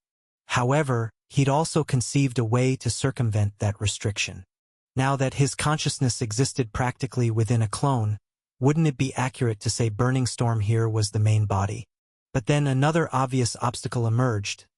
Burning Storm couldn't create clones because Burning Storm wasn't unwritten. He could only accomplish this with the 2 unwritten clones and deploy them to this location. But those were already engaged in combat. Titan's Reckoning was already launching through the air to deliver a mountain-shattering blow into one head of the Shadow Enthrall. Meanwhile, the Shadow Enthrall before Burning Storm was slowly rotating toward him. Burning Storm grinned and waved. Hey there, buddy. We meet again. He shrugged. Well, we're probably encountering each other in 2 other locations simultaneously, which is actually fascinating. If someone mistook me for a vile monster breeder, they might assume you're my offspring. Because seriously, what's with this newfound ability to clone yourself? And you're suddenly an apex destroyer now? Really? What the hell happened to you? You got infected with a bit of Omniform, and suddenly you're a superstar. Chapter 1054. Rematch, Part 3. Silence stretched between them for a heartbeat. Then the Shadow Hydra unleashed a bone-chilling, ear-splitting screech that would have shattered glass for miles around. Burning Storm gazed up at the beast from below, laughing and bellowing like a madman. Yes, I know. I know you're as thrilled to see me as I am to see you. You want to show me just how far you've come after stealing my attribute, don't you? All right, baby boy or girl. Go berserk for me. The Shadow Hydra shrieked again and plunged forward with raw might and savage fury. All 7 heads snapped viciously and sliced through the howling gale, diving toward Burning Storm. He remained motionless until the final second. Then he dissolved into a streak of cantaloupe light, like a spark from a fire, fracturing and reforming somewhere in the air. A faint smile crossed his lips as he watched the creature's heads crash into the earth one after another, sending torrents of shockwaves rippling outward. Northern shut his eyes. The force of impact seeped into his veins as the shockwaves spread. He vanished and circled the shadow beast. The creature lifted its heads, bewildered for a moment. When Northern finally stopped, the monster hurled its heads toward the air where he hovered, only for him to vanish again and materialize on the opposite side. 2 of the beast's heads whipped toward the new direction and lunged at him. Northern simply raised his hand and summoned a momentum guard. The creature's 2 heads stretched endlessly and slammed against his shield of momentum, causing the air to shiver. Northern thrust his hand forward. The momentum guard surged ahead, instantly crushing the monster's heads to pulp. Purple blood sprayed through the air and rained down in putrid drops. He didn't pause. He had already vanished, and in a heartbeat, collided with the Shadow Enthrall's main body. A fierce and devastating shockwave tore across the land, cracked the ground, and triggered an earthquake. The earth seemed compressed by force, unable to shatter, yet unable to hold. This lasted only a fraction of a second before the moment broke free from time's frozen grip.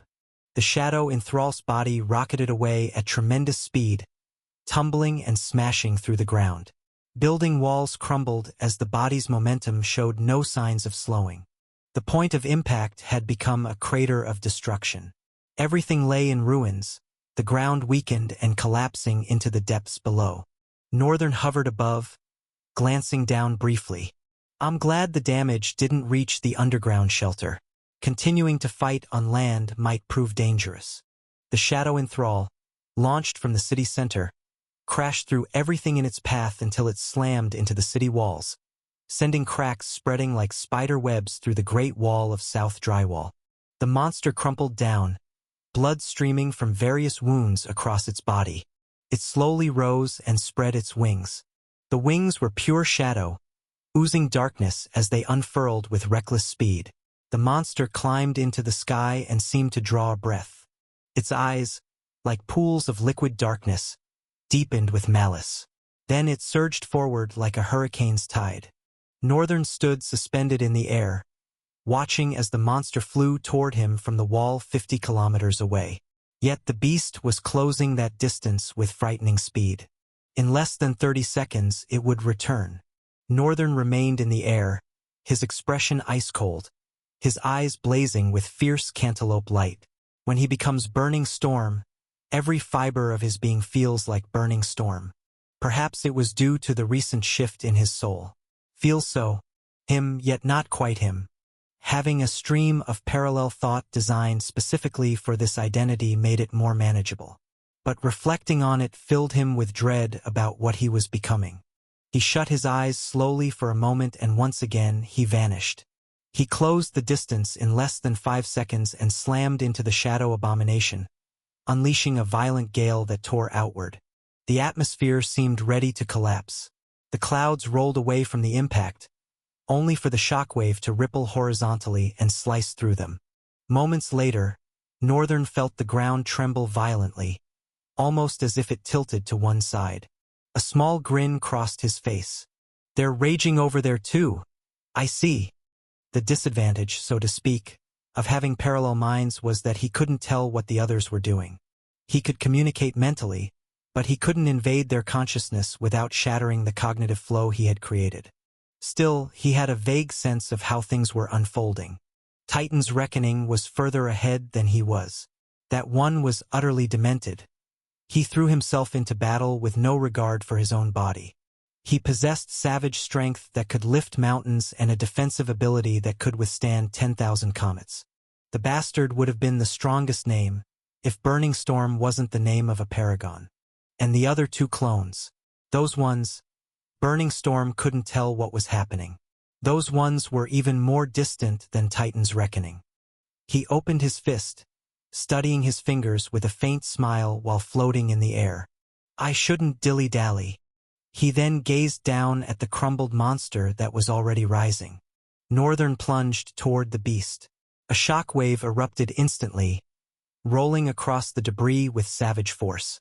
However, the strangest thing happened. The shockwave froze mid-flight and returned with equal fury, causing even more devastating damage. Purple blood burst from several parts of the monster. Its body was already healing. Northern grinned wildly. Yes. Make it more fun. He sent his fist crashing down, the force of his punch boring into one of the monster's heads, driving a hole clean through the skull that Northern could see straight through. Another head was already lunging toward him. He dodged and spun midair, delivering a crushing kick to the head. The neck twisted away as the impact rang out and suddenly vanished. Northern rolled several more times with intense and impossible speed, practically becoming a blur, then landed another kick. This time the kick completely pulverized the head, turning it into a shower of putrid purple blood. Chapter 1055. Failed Emulation. If I remember correctly, Paragon Ryzel had a lethal battle style. Northern whipped his hands forward, momentum shielding them as he slapped away the shadow monster's head that lashed toward him. His battle style. Can I replicate it? The problem was that he hadn't paid enough attention to Paragon Ryzel's combat art. He was just starting to use Demon of Emulation at the time. Besides, a Paragon's combat art was far more terrifying. With the little he'd glimpsed of Eli's technique, Northern couldn't even begin to comprehend how he would unravel Paragon Rizel's intricate and reckless battle art. Making things worse, he hadn't been able to fully glimpse Eli's battle art. Whatever he'd seen was barely surface level. That's why he'd decided to emulate what he could and end the battle as quickly as possible. Of course, either way, he would have won. But the fight would have dragged on needlessly. Right now, what he truly wanted to do, even if he couldn't exactly emulate Paragon Rizel's battle art, was emulate something of the same nature. Something that carried the essence of recklessness. Something rooted in understanding his talent's nature, the core and its connection to its name. Northern closed his eyes for a moment as he parried the monster's heads with bare hands. Each parry caused air to explode around them. The shadow in thrall remained stubbornly persistent. Eyes closed, he recalled how Burning Storm had fought that night in Lithia. While he struggled to remember, his hands moved with their own life, smashing heads with heavy momentum wrapped around his fists. It was as though the air had been forged into a titanic fist, and every time his hand moved, the reinforced air followed, crushing the shadow in thrall's heads as they flew at him. Blood splattered at intervals, but the heads healed at a terrifying pace. The ground fractured, cracks spreading wider as they clashed relentlessly. Northern simply closed his eyes and locked in. His mind wandered to the past, trying to create a stable mental image of what he'd witnessed. One thing he understood: Paragon Rizel's talent was fueled by motion. Therefore, his battle art had to follow the same rule. It required constant movement, tremendous force, and endless momentum. Yet none at all. Because while motion served as his talent's essence, stagnation didn't hinder it. Burning Storm gained as much from moving as from standing still. The unfortunate part was that kinetic energy absorbed from stillness couldn't be stored long. It was minimal, but Northern didn't think it should be ignored. He wasn't a genius. He knew how to build houses and roads, understood how structures worked together, and could apply that knowledge to his advantage. But Northern didn't consider himself a genius with motion mechanics, especially something requiring such intricate and delicate exploitation of power, force, and impact. That demanded careful handling, and he knew little about such complexities. Still, he didn't plan to surrender so easily. His eyes remained closed, hands moving in mesmerizing patterns as they blurred, slapping away heads that persistently flew at him. One head pulled back into the air and opened its maw. Northern frowned but kept his eyes shut. Then the monster unleashed a torrent of purple liquid that crashed onto the ground, melting it at an alarming rate. However, Northern didn't move. His entire body was barricaded by a shield of momentum. His eyes remained closed as he thought deeply, mapping out the first series of movements in his mind. He was creating a mental blueprint and transmitting the information to his body. It was like dancing. The difference between those who could dance and those who couldn't was that when visualizing a dance move, the person who couldn't dance lacked the proper movement sequence to execute what they envisioned. That's where the skilled dancer excelled. Even without formal training, they could still execute an envisioned dance move. Northern wasn't a novice fighter, he was skilled. He might lack the mechanics to fully emulate Paragon Rizel's battle art, but he wasn't lacking in combat fundamentals. In fact, he knew those intimately, even before Byran had begun teaching him methodically, or before Sura had instructed him that one time. Finally, he exhaled and slowly opened his eyes. Cold air flowed from his mouth as he breathed out. The monster had finished its first barrage of melting liquid. 2 more heads had joined the assault, mouths gaping wide. Northern's left foot slowly left the ground. As the head screeched and unleashed a liquid jet, Northern vanished and collided with the neck. He smashed through with brutal force, but in the same breath, he moved like a gale. The shock waves that exploded from all the heads had barely a 1-second interval between them. He landed back on his feet, skidding backward. He looked at the shadow monster, frustration etched across his face. TSK. That was disappointing. He vanished forward and smashed into the monster's chest. His entire body was wrapped in momentum that carved a path. It sliced into the shadow in Thrall's body and emerged from the other side with the monster's cores clutched in his hands. He looked back. A massive, Gaping holes stared back at him from the creature's torn body. A failure. Northern had successfully killed the shadow enthrall, but he'd known he could kill it. His goal had been to somehow emulate Paragon Ryzel's battle art and discover how he could use Endless. What exactly Endless was, but this was a failure. Even though he'd slain the monster, the battle art hadn't emerged as he'd envisioned. He was dissatisfied. Both the first and second attempts bore no resemblance to Paragon Ryzel's technique. He sighed and watched the monster collapse to the ground.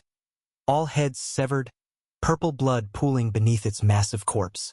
He stared toward the west, where he presumed Titan's Reckoning was battling another body.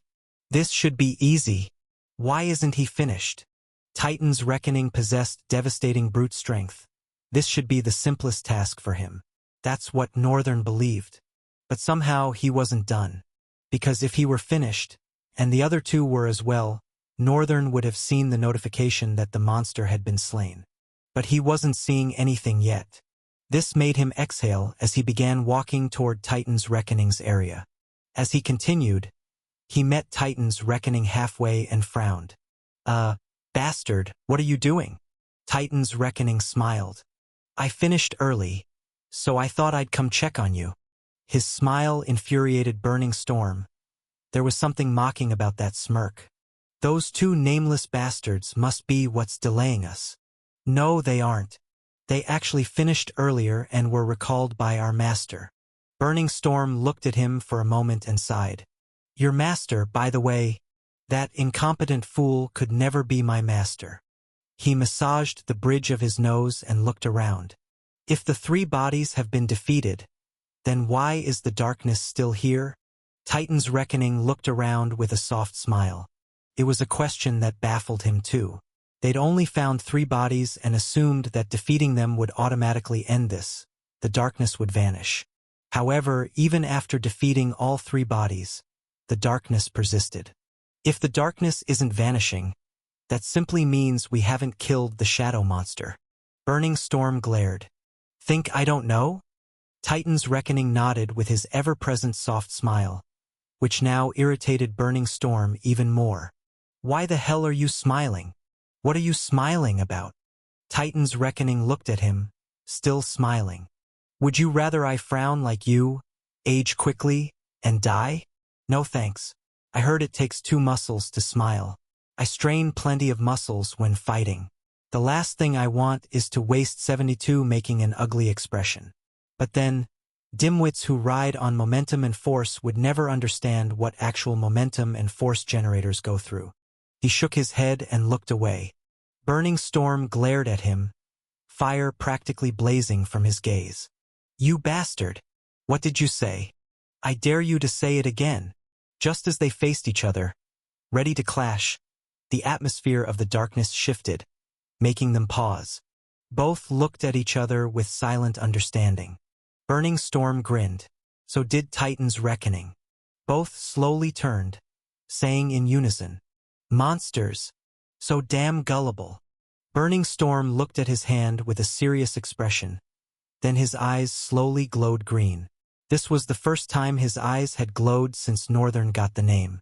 Not only that, the air around him felt scorching. Titan's Reckoning also clenched his fist, ready for battle. The shadow monster had to be somewhere. They'd both figured that out. They'd also realized the bastard had tested them with its clones. That was the only explanation for why the darkness hadn't vanished. Since the monster was intelligent enough to test them, it was probably also cunning enough to exploit their disagreement. And that's where they had it trapped. The bastard revealed its watchful eyes for a moment, and both Burning Storm and Titan's Reckoning sensed it. Of course, neither expected what happened next. First, a shadow hydra coalesced from the darkness, then a second, another, and another. They continued appearing endlessly, filling the entire landscape. Hundreds of shadow monsters, each with 6 heads, rose into the dark sky, screeching like trapped and demented thunderclaps. Both Burning Storms and Titan's expressions paled. Oh, crap. Chapter 1056. End of the Shadow Enthrall arc. The hall where they all stood fell silent. Everyone stared at Northern from afar, but none dared approach him. Emotions rippled through the air, etched across their faces. Doubt, displeasure, arrogance, contempt. It was all quite understandable. They had reigned as the strongest in the Therian citadel. Even when Northern joined, most knew nothing about it because they were scattered across the continent on missions. It was difficult to accept him, yet even more difficult to displace him. Worse still, the boy didn't seem to care. Gurdon, however, seemed pretty friendly with Northern already. Northern had gotten the full story of everything that had happened up until this point. He was currently sharing what he knew about the entire disaster unfolding, who Call was and what exactly the bastard wanted to do. With each word he uttered, Thalen's face grew paler. But at some point, Northern paused, causing Gurdon to ask with a slightly worried expression, "Are you all right, buddy?" Northern's expression drifted out of focus for a moment. Then he blinked and regarded them both with serious eyes. The shadow in thrall. Gurdon looked confused at first, but caught on barely a second later. "Oh, what about it? Defeated it already?" Northern frowned. "That's what I would have loved to say, but unfortunately, killing that bastard is going to be more difficult than I thought." Gurdon flashed his teeth. "Oh? Mind telling me about it?" Northern shifted his gaze to him. "It has more than 3 bodies. Apparently it can create multiple clones. The bastard copied my ability." Gurdon's frown deepened. Though his eyes remained hidden, the tension showed in his expression. Thalen spoke, his voice thick with concern. "Right, you said you'd fought it once. What exactly happened?" Northern exhaled. "It fled, and seemed to have inherited some qualities of my soul. I think because of that, it can do what I was able to do while fighting it." Gurdon folded his arms and grinned. "So thanks to you, the monster got stronger?" Northern responded flatly. "That's one way to look at it." The 3 fell silent for several seconds. Then Thalen's voice cut through the quiet. "So, what are you going to do?" Northern sighed, and his eyes began radiating soft blue light. "I might have to step in myself, but don't worry, this won't even take a minute." He looked at Thalen and pointed toward the balcony. "Can I use that for a bit?" Thalen nodded. "You're free to use wherever you like." Northern smiled. "Thank you." Then he moved forward with gentle, calm steps. He stood at the balcony, leaped, and landed softly on the terrace railing. He looked around, his gaze somewhat distant. Then he closed his eyes, trying to extend his spatial awareness as far as possible. Even in this darkness, the wind exists, and the wind is a force that lets me cut. If I simply apply the same principle I used with Black Lance, I think I should be able to do the same thing with the air, without necessarily having to move much. Of course, Northern didn't know at this point that he was beginning to walk the path of the will. Unless you possessed sharpened will, it was impossible to force the wind into action. That's why, often, drifters with elemental talent could create their own fire, air, or water. Because the forces of the world, however common they might seem, were still forces of the world. They required a will so powerful and tyrannical to be moved. And Northern's will, even though unrefined, was tyrannical enough to make the world tremble in fear. He just never realized it. The wind obeyed him. It was the swiftest, most silent attack Northern had ever executed. He simply made the wind capable of cutting. Every current became a blade that could slice apart both soul and body. As the wind flowed softly, it began severing the soul of every threatening monster. Northern's spatial awareness easily reached where 2 of his clones were battling. Easy as a walk in the park, the monsters' bodies began falling to the ground with absolutely no visible wounds. Every single one, even the darkness that shrouded them, which was an extension of its soul, Northern was cutting with wind blade. After a few seconds, the wind slowly began to disperse. The dark clouds above them dissipated, and light began breaking through. Meanwhile, Northern looked down. "Congratulations, you have slain an apex destroyer. You have gained 24 talent fragments. You have slain a creature transformed by chaos, void, and omniform. You have killed a rare phenomenon, first of its kind. You have gained 1,000 talent fragments. Omniform is absorbing the soul of this creature. Omniform is expanding. Omniform is transforming. This transformation may take a while. However, it will not hinder your activities. Northern frowned. Strange. I guess it only makes sense for Omniform to transform. But why is it going to take time? He sighed and discarded the thought, then turned back to the room. He was almost unnerved by the stares. Everyone was looking at him, shocked, stunned, and disbelieving. Wea, for real? Are you kidding me? Zeke's mouth gaped so wide it looked ready to detach. This is incredible. I've never seen anything like it. Gordon couldn't defeat it for days. And he, Rank 5 Zaire, was already speaking carelessly before remembering that Gordon was nearby and quickly stopped himself. Nova, leaning on Lyra's shoulder, eyes sparkling, said, "But seriously, did this guy just accomplish in 1 minute what we all couldn't do in 3 days? No wonder the headmaster goes all soft around him." "Nova," Lyra cautioned, but the Queen of Boom didn't care. "Am I lying? He's been all gentle and careful around the boy, right?" She looked at the rest of them. Zeke adjusted his glasses. "I have no idea what you're talking about. The headmaster seems pretty normal to me." He grinned and bowed gently toward Northern. "Kind sir, is there anything you might need?" Northern regarded the short boy with a guarded expression. All their gazes had suddenly shifted. They were smiling, either intrigued or struck by curiosity. "I'm fine. Thank you for the kind offer." He walked past Zeke politely. "You worthless pig.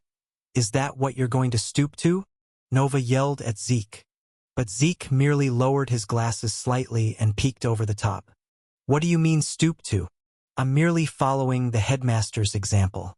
And pigs aren't worthless. They cost a fortune." Chapter 1057. The Doom War Intro. Day returned to South Drywall, and they could clearly see what remained of the rest of the city. Whatever formation had been used to separate the monsters had proven devastatingly efficient. They owed their lives to it.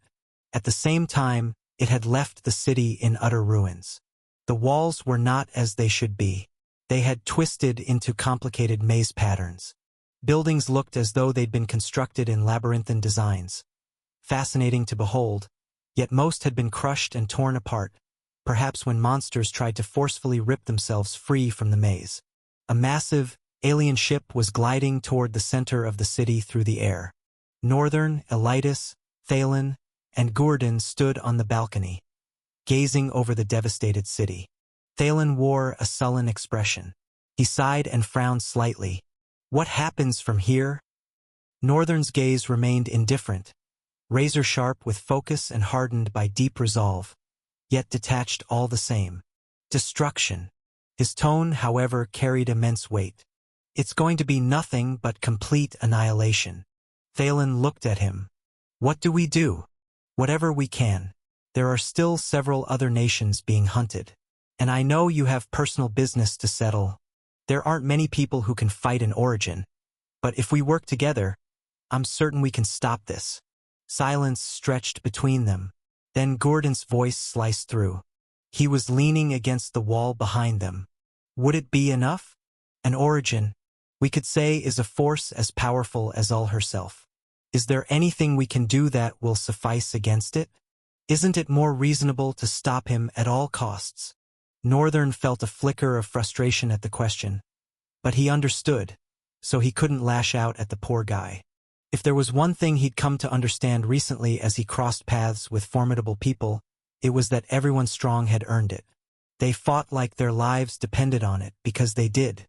From Dante to Paragon Rizel to Eli and these men, it was perfectly understandable that they'd be consumed with hesitation. They didn't have a Byran to rely on, or a nebulous lord, or an abyss tyrant.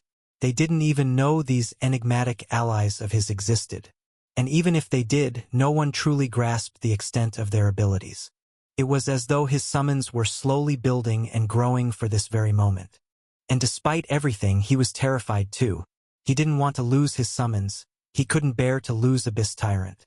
They might never speak, but those creatures meant everything to him. Abyss Tyrant was living testimony of his experience. The Nebulous Lord was proof of his struggle and perseverance. Byran was a true friend he'd gained. Revant, even with his rebellious nature, Northern still found compelling and kindred nonetheless.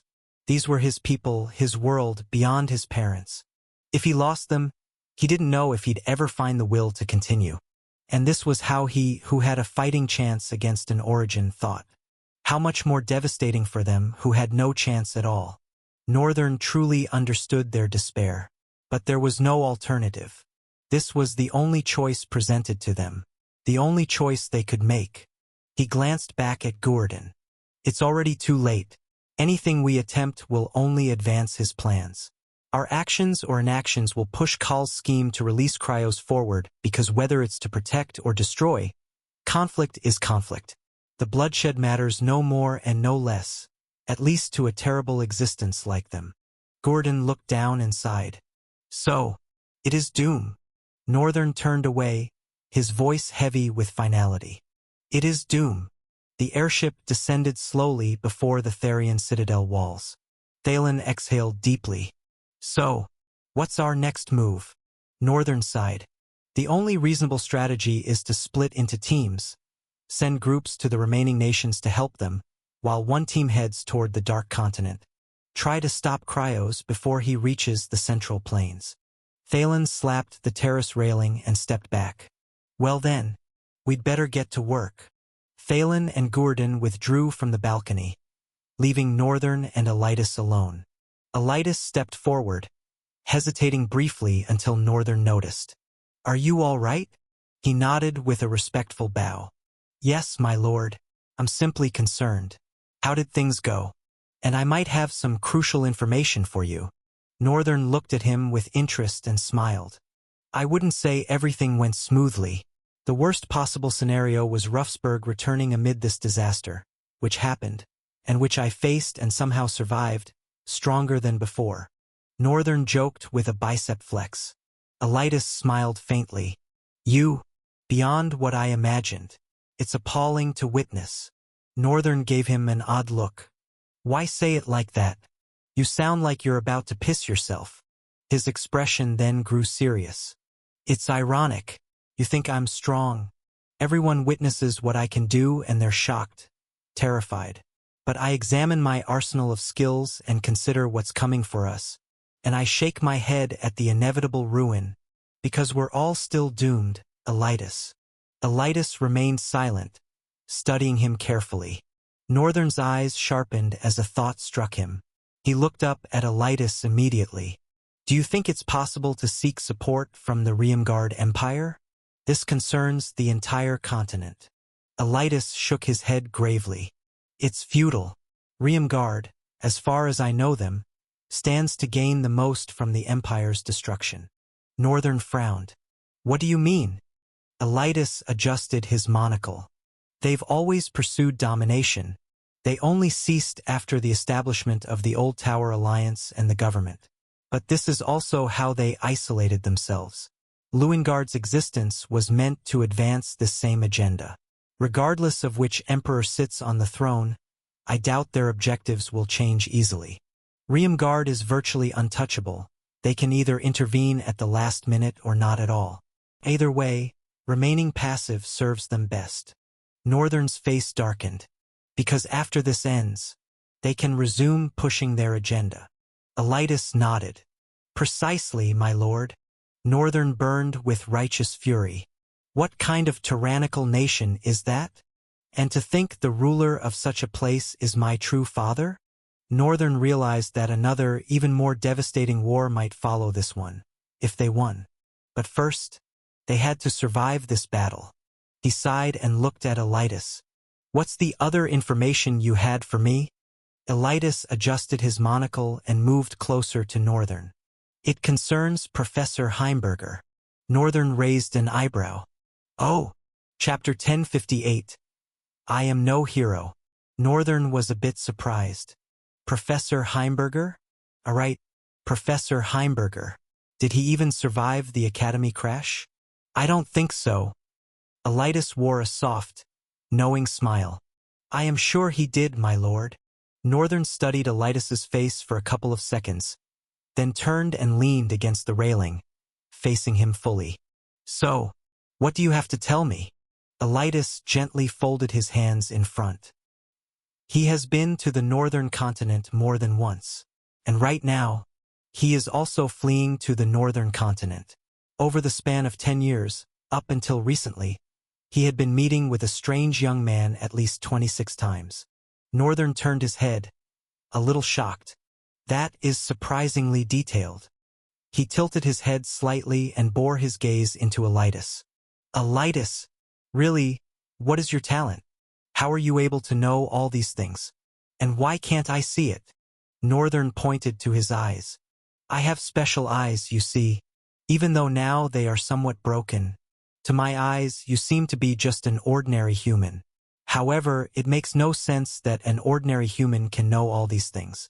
We are getting back to the professor's issue, of course, but I'm just rather amazed. Elytus smiled. I am as human as you think me to be. After all this is over, I shall show it to you. Northern looked at him with a small grin tugging at the corner of his lips. Then he chuckled lightly. Then I have something to look forward to. He exhaled and gestured. So what do you think Professor Heimberger is plotting? I mean, it's not hard to see that he is plotting something. The guy has practically lived since Milwa. I might not have thought much about it, but I didn't entirely rule him out either. Elytus grinned. Sharp of you, my lord. What I have are very vague suspicions, but they are often more likely to be valid than not, simply because my intuition feeds on real information. Northern's face went blank. Then he scoffed, causing Elytus to raise his brows slightly. Sir. Northern scoffed again.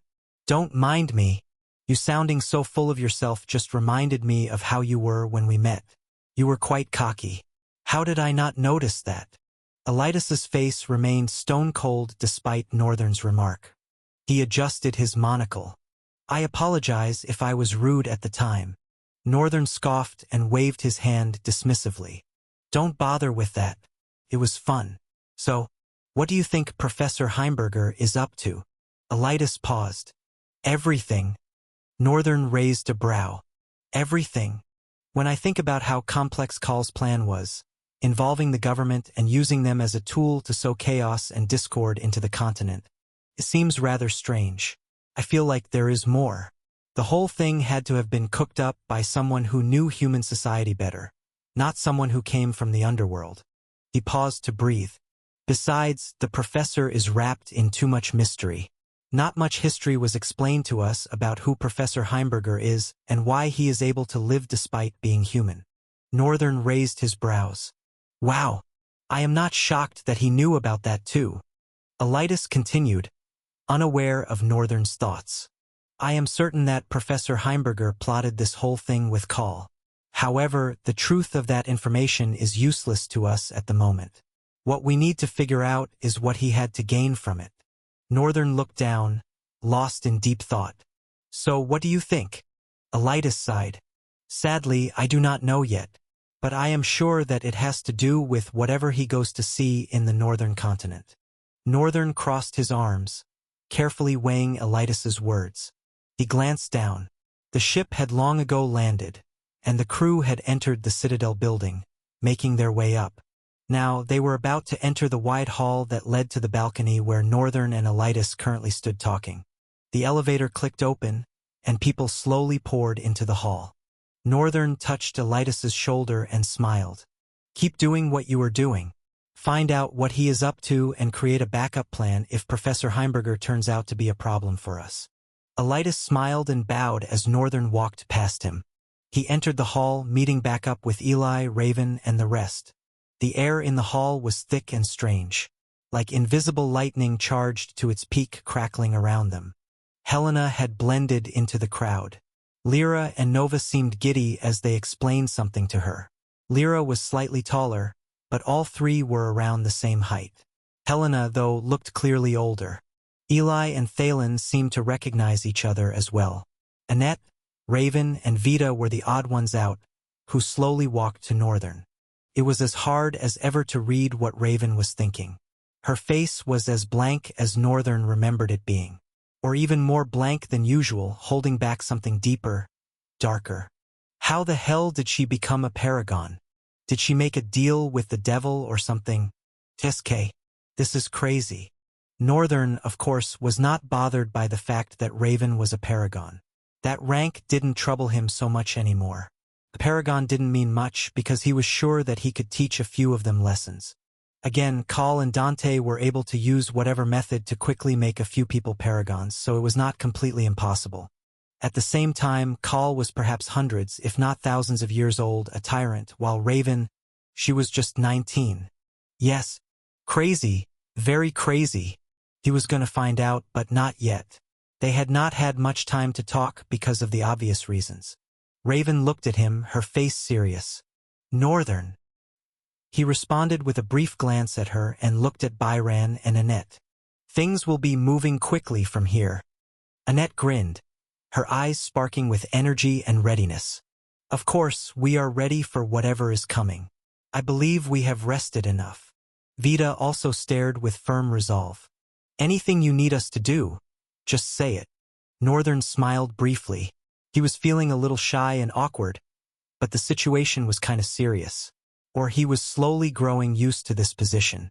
We have to split ourselves into teams. 3, basically. One team will be in charge of protecting the Central Plains with whatever we have left here. The second team will focus on dealing with Call and whatever backup plans he had put in place, while the third team will be dealing with Cryos. All their gazes sharpened with intense focus and resolve as Northern continued. The team that will be staying back to protect the Central Plains will have the support of my summons. They will be here to help all of you. The team facing Call. Northern shifted his gaze. Revant. You will be leading that team. Revant did not seem bothered by the assignment. He just treated it with his usual disgust and ignored it. Northern wanted Revant to fight Call for it to serve as a challenge, to either help change the tyrant's outlook and help him become more active than passive, or he really could just be so overpowered that he simply ended Call. But honestly, Northern did not think Call could be easily defeated. And Revant was not a full tyrant right now. He was sure something was bound to change from the battle, but he did not know what. He turned to Jessie and Linus. Is it all right if you assist him? Jessie lowered her head. Of course, my lord. I am glad that I am useful to you. You have always been useful.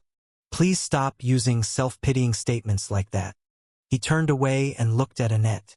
You will lead the rest, my summons and everyone that remains, and protect the Central Plains. Annette's face hardened, her eye glowing. Roger that. Annette looked at him closely. She hesitated a little. What about you? Don't tell me you plan to be the only one on the team that will be fighting Cryos. Northern smiled softly. Of course not. This is not the time for me to be full of myself. I will be going to the Dark Continent with every paragon that I can gather. Of course, I still plan to have a one-on-one trial with an origin and measure how strong I am from the perspective of the grand scheme of things. Annette looked at him for a couple of heartbeats and shook her head. You are very weird. Are you really thinking about that at a time like this? With an origin? Northern grinned smugly. What? You saw me hold my own against a luminary. Are you having second thoughts? Annette chuckled dryly. She seemed almost gripped by terror. Second thoughts? Am I crazy? At this point, I have no doubt you could single-handedly tear the Central Continent apart. I have no doubt, no second thought whatsoever. You have always been great, and I am glad the world gets to see that now. Northern's smile went soft and pleased. Thank you, Instructor Annette. Her eye widened for a moment. Then she frowned darkly and pointed at him fiercely. You better not do anything reckless. You are not a hero, remember that. Northern lifted his chin with a cocky grin. Naturally, I am no hero. Chapter 1059. Next stop, Dark Continent. Thalen and Eli approached Northern after a couple of minutes. By this time, Northern was already preparing to start his journey to the Dark Continent. Eli, with a languidness that suited his face, smiled at Northern. What are we going to do from here? Northern bowed respectfully to both of them. I have divided my people into 3 groups, and if it's all right with you, I'd like everyone divided into these 3 teams. First, we'll need all the paragons to face the origin. My subordinates will take on the tyrant. Anyone is free to join his team, but he's quite insufferable and vicious. Northern glanced back at Revant. So I don't advise it. Eli looked at Revant, who stood alone in a corner, silent and unreadable. He does look passively hostile, and sort of resembles you. Or is it just me? He asked, looking at Thalen. Instead of responding, Thalen faced Northern. What will the 3rd team do? Naturally, they'll protect the continent and prepare for the worst. A somber, tense silence fell before Northern's hoarse voice cut through again. There are supposed to be 5 strong paragons in the continent, if I remember correctly. He looked at Eli. Headmaster of the Kaelvan Citadel, patriarch of the Kageyama clan, Ruffsburg, who is now a luminary late paragon Rizel. Who is the 5th? Before Northern finished speaking, both their mouths dropped.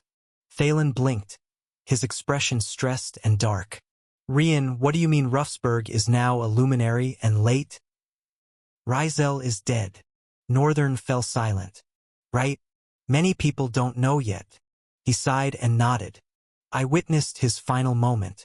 He died fighting Lieutenant Dante, protecting the government, his unborn child, and wife.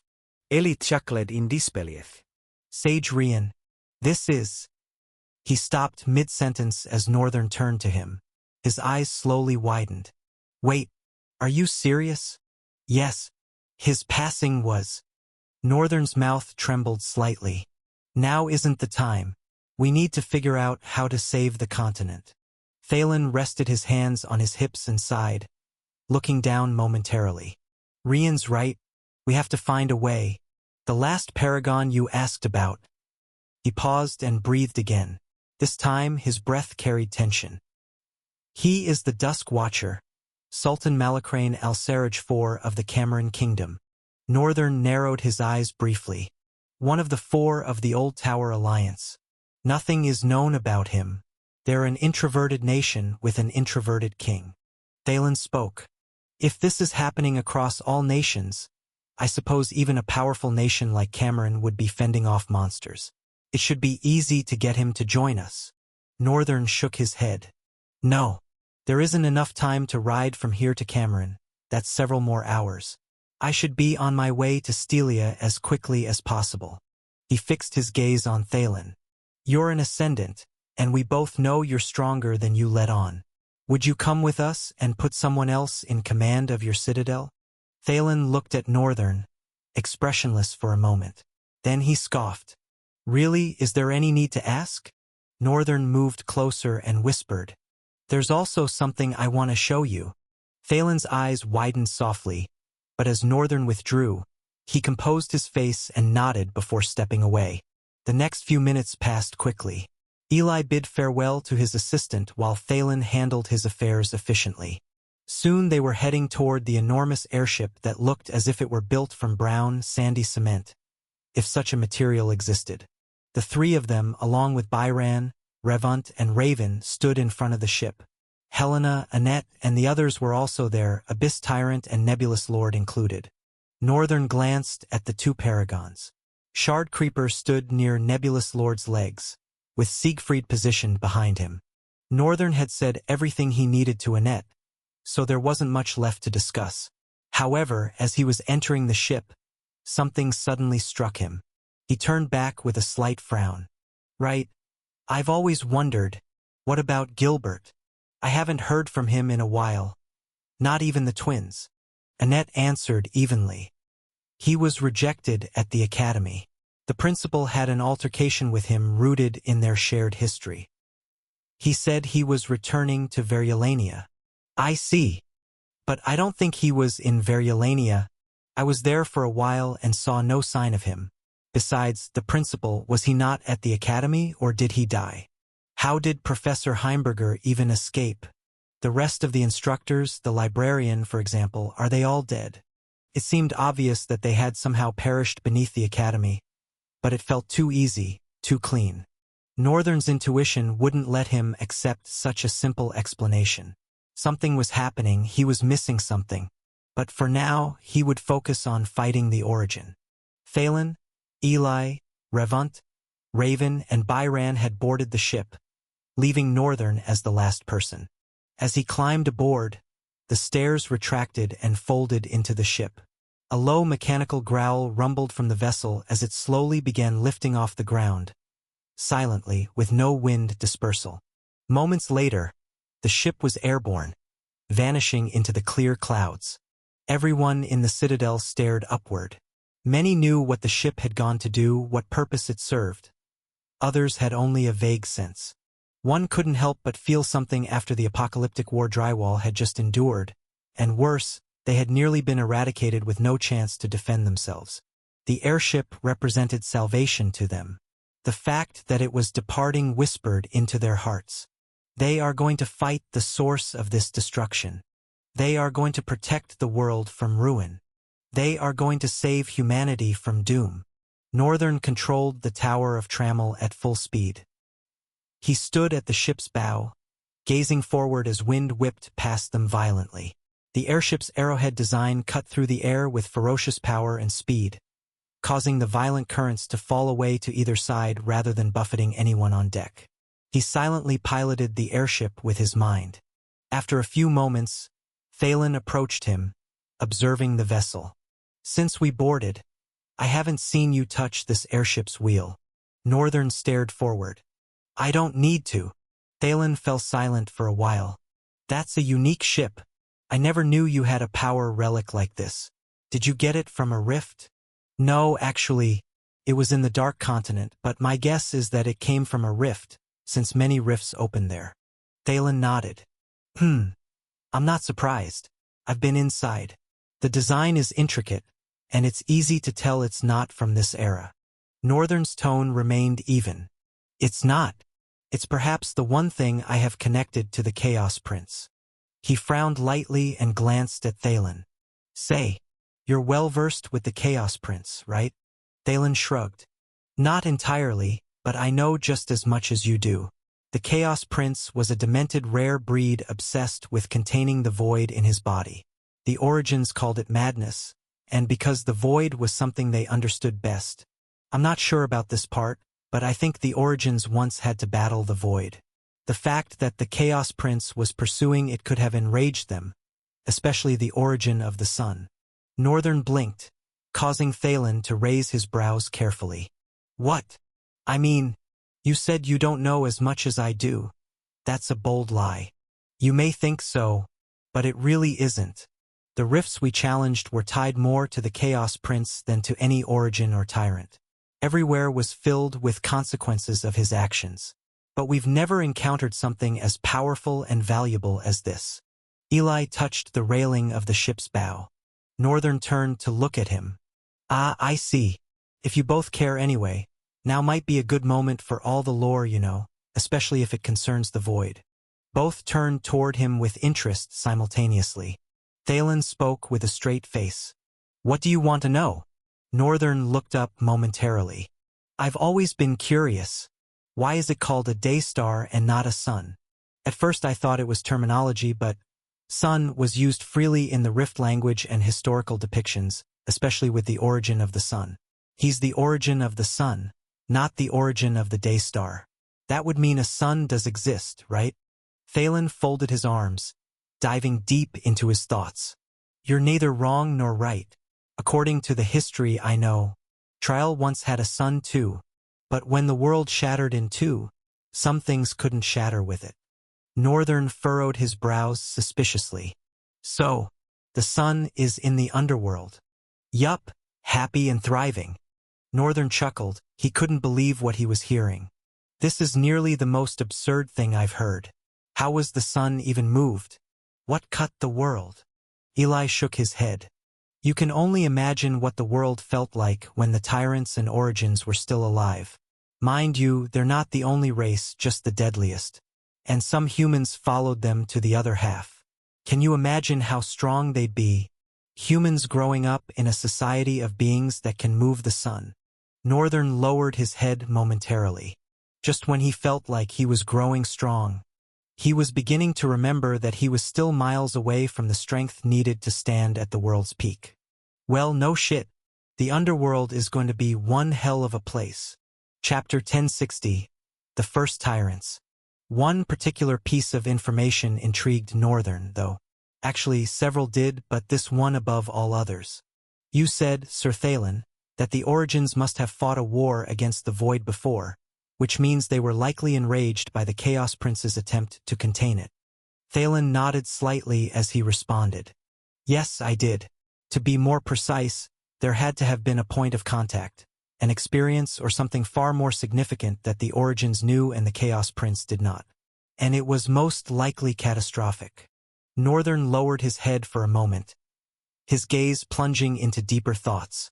Then do you perhaps know why the Chaos Prince persisted nonetheless? Also, do you know his father? His mother? Eli was already leaning against the ship's railing as Northern spoke. He turned and answered instead. His motives? I don't know if he had any. Even if he did, they certainly didn't show in the ruins of Alakia, the city where he inverted time and trapped them in an endless loop of suffering, making them believe the Origins were responsible while positioning himself as their savior, teaching them how to kill the very beings he'd turned them against. They certainly didn't show when he trapped the Origin of Hope, stripped him of power, and nearly made humans themselves crush him, just to prove how useless the Origin was. The Origin of Fate was deceived and almost destroyed completely, saved only by the Origin of the Sun's intervention. He let out a dry laugh. The Chaos Prince, everything we've read and discovered about him, were merely the ruins of his devastation. Most of the rifts we entered were cities he had destroyed. That creature was an existence even the Origins couldn't contain. Northern sighed. He wasn't surprised. He'd expected the Chaos Prince to be this devastating. But hearing it confirmed made tension coil in his chest and made him truly question what the hell he was dealing with. Should I just turn back? But that was just the Chaos Prince, and thankfully he wasn't the one escaping. Whatever else was true, the Chaos Prince was dead. Instead, they had to deal with his father, who had devoured his own son. He looked at Eli. He was insane. Do you think his father would be far more terrifying? Eli looked away with a calm, distant expression, then shrugged. Personally, I never encountered much about his father, aside from the fact that he was one of the Mergens. Northern frowned slightly. Mergens? I've never heard of them. Thalen glanced at Eli, then looked at Northern. You've never been to a Tier 8 rift then? Northern fell silent for a moment. That's true. As a matter of fact, I haven't been into nearly as many rifts as these guys. They've practically been doing this for decades, and I've only been a drifter for 2 years. Of course, he conveniently forgot that no one becomes a drifter for 2 years and ends up leading Paragons into war as a sage. Mergens are a special race. Some call them the first humans. But while they resemble humans, they're not truly human. They're not inferior, yet not quite the same either. Mergens are exactly like humans, but they possess a certain affinity for negativity. Thalen gestured slightly with his hands. A Morgan can never be good, they say, and this was the very reason tyranny was born. It was simply the Mergens being Mergens that birthed the path of tyranny, before humans and other races began walking that same path. Northern was absorbing so much knowledge he'd never even known existed. Thalen smiled softly, bitterly. The Chaos Prince's father was a Morgan, or at least a half-breed. Northern tilted his head slightly. You're not certain? Eli's voice cut in. There were only 7 Mergens, the first 7 tyrants to exist. The Chaos Prince's father wasn't among them, at least not according to the records. The tyranny he ruled wasn't depicted as part of the original 7. I don't know all of them, but I'm well aware of the tyranny of desire, the tyranny of obsession, and the tyranny of sloth. Eli counted them off on his fingers. Those are the 3 I've encountered. Northern turned to Thalen. He knew Thalen would know more. After all, unlike Eli, he was from the underground. And as expected, there's the tyranny of ego, the tyranny of anger, the tyranny of corruption, and the tyranny of competition. Northern carefully tallied the 7 tyrants in his head before Thalen added, "Out of these 7, there's no way the Chaos Prince's father could have emerged from their ranks, especially not with a unique and powerful tyranny like madness, which is an offspring of chaos itself." Northern frowned slightly, making Thalen raise his brows and chuckle. "What? You never considered it? I mean, is the offspring part supposed to be figurative? If it is, then..." Thalen shook his head. Chaos literally gave birth to madness. The child was called the Prince of Madness, but he wasn't a Morgan. His mother was human. The Prince of Madness must have mated with a Morgan to conceive the Chaos Prince's father, the tyranny of madness. Northern looked down for a moment. This is staggering. So there was an actual family tree. And there was a Prince of Madness, Chaos' own son. No, what's truly shocking is that Chaos itself had a child. But if that's true, then it's no surprise Chaos' great-grandson is called the Chaos Prince. Northern could feel countless dots connecting. Yet even more questions surfaced in his mind, making it seem like he was growing more confused with each revelation. He craved answers, every answer he could extract from them. But the tower was hurtling forward at terrifying speed. Within mere minutes, it had already left Drywall far behind and was heading toward Fugal. In the distance, Northern spotted a wide circular wasteland carved into the forest. Somewhere below, he caught a glimpse of movement between the trees, something ferocious crushing through the woodland. But it wasn't a monster. Or rather, it was a monster but a mechanical one.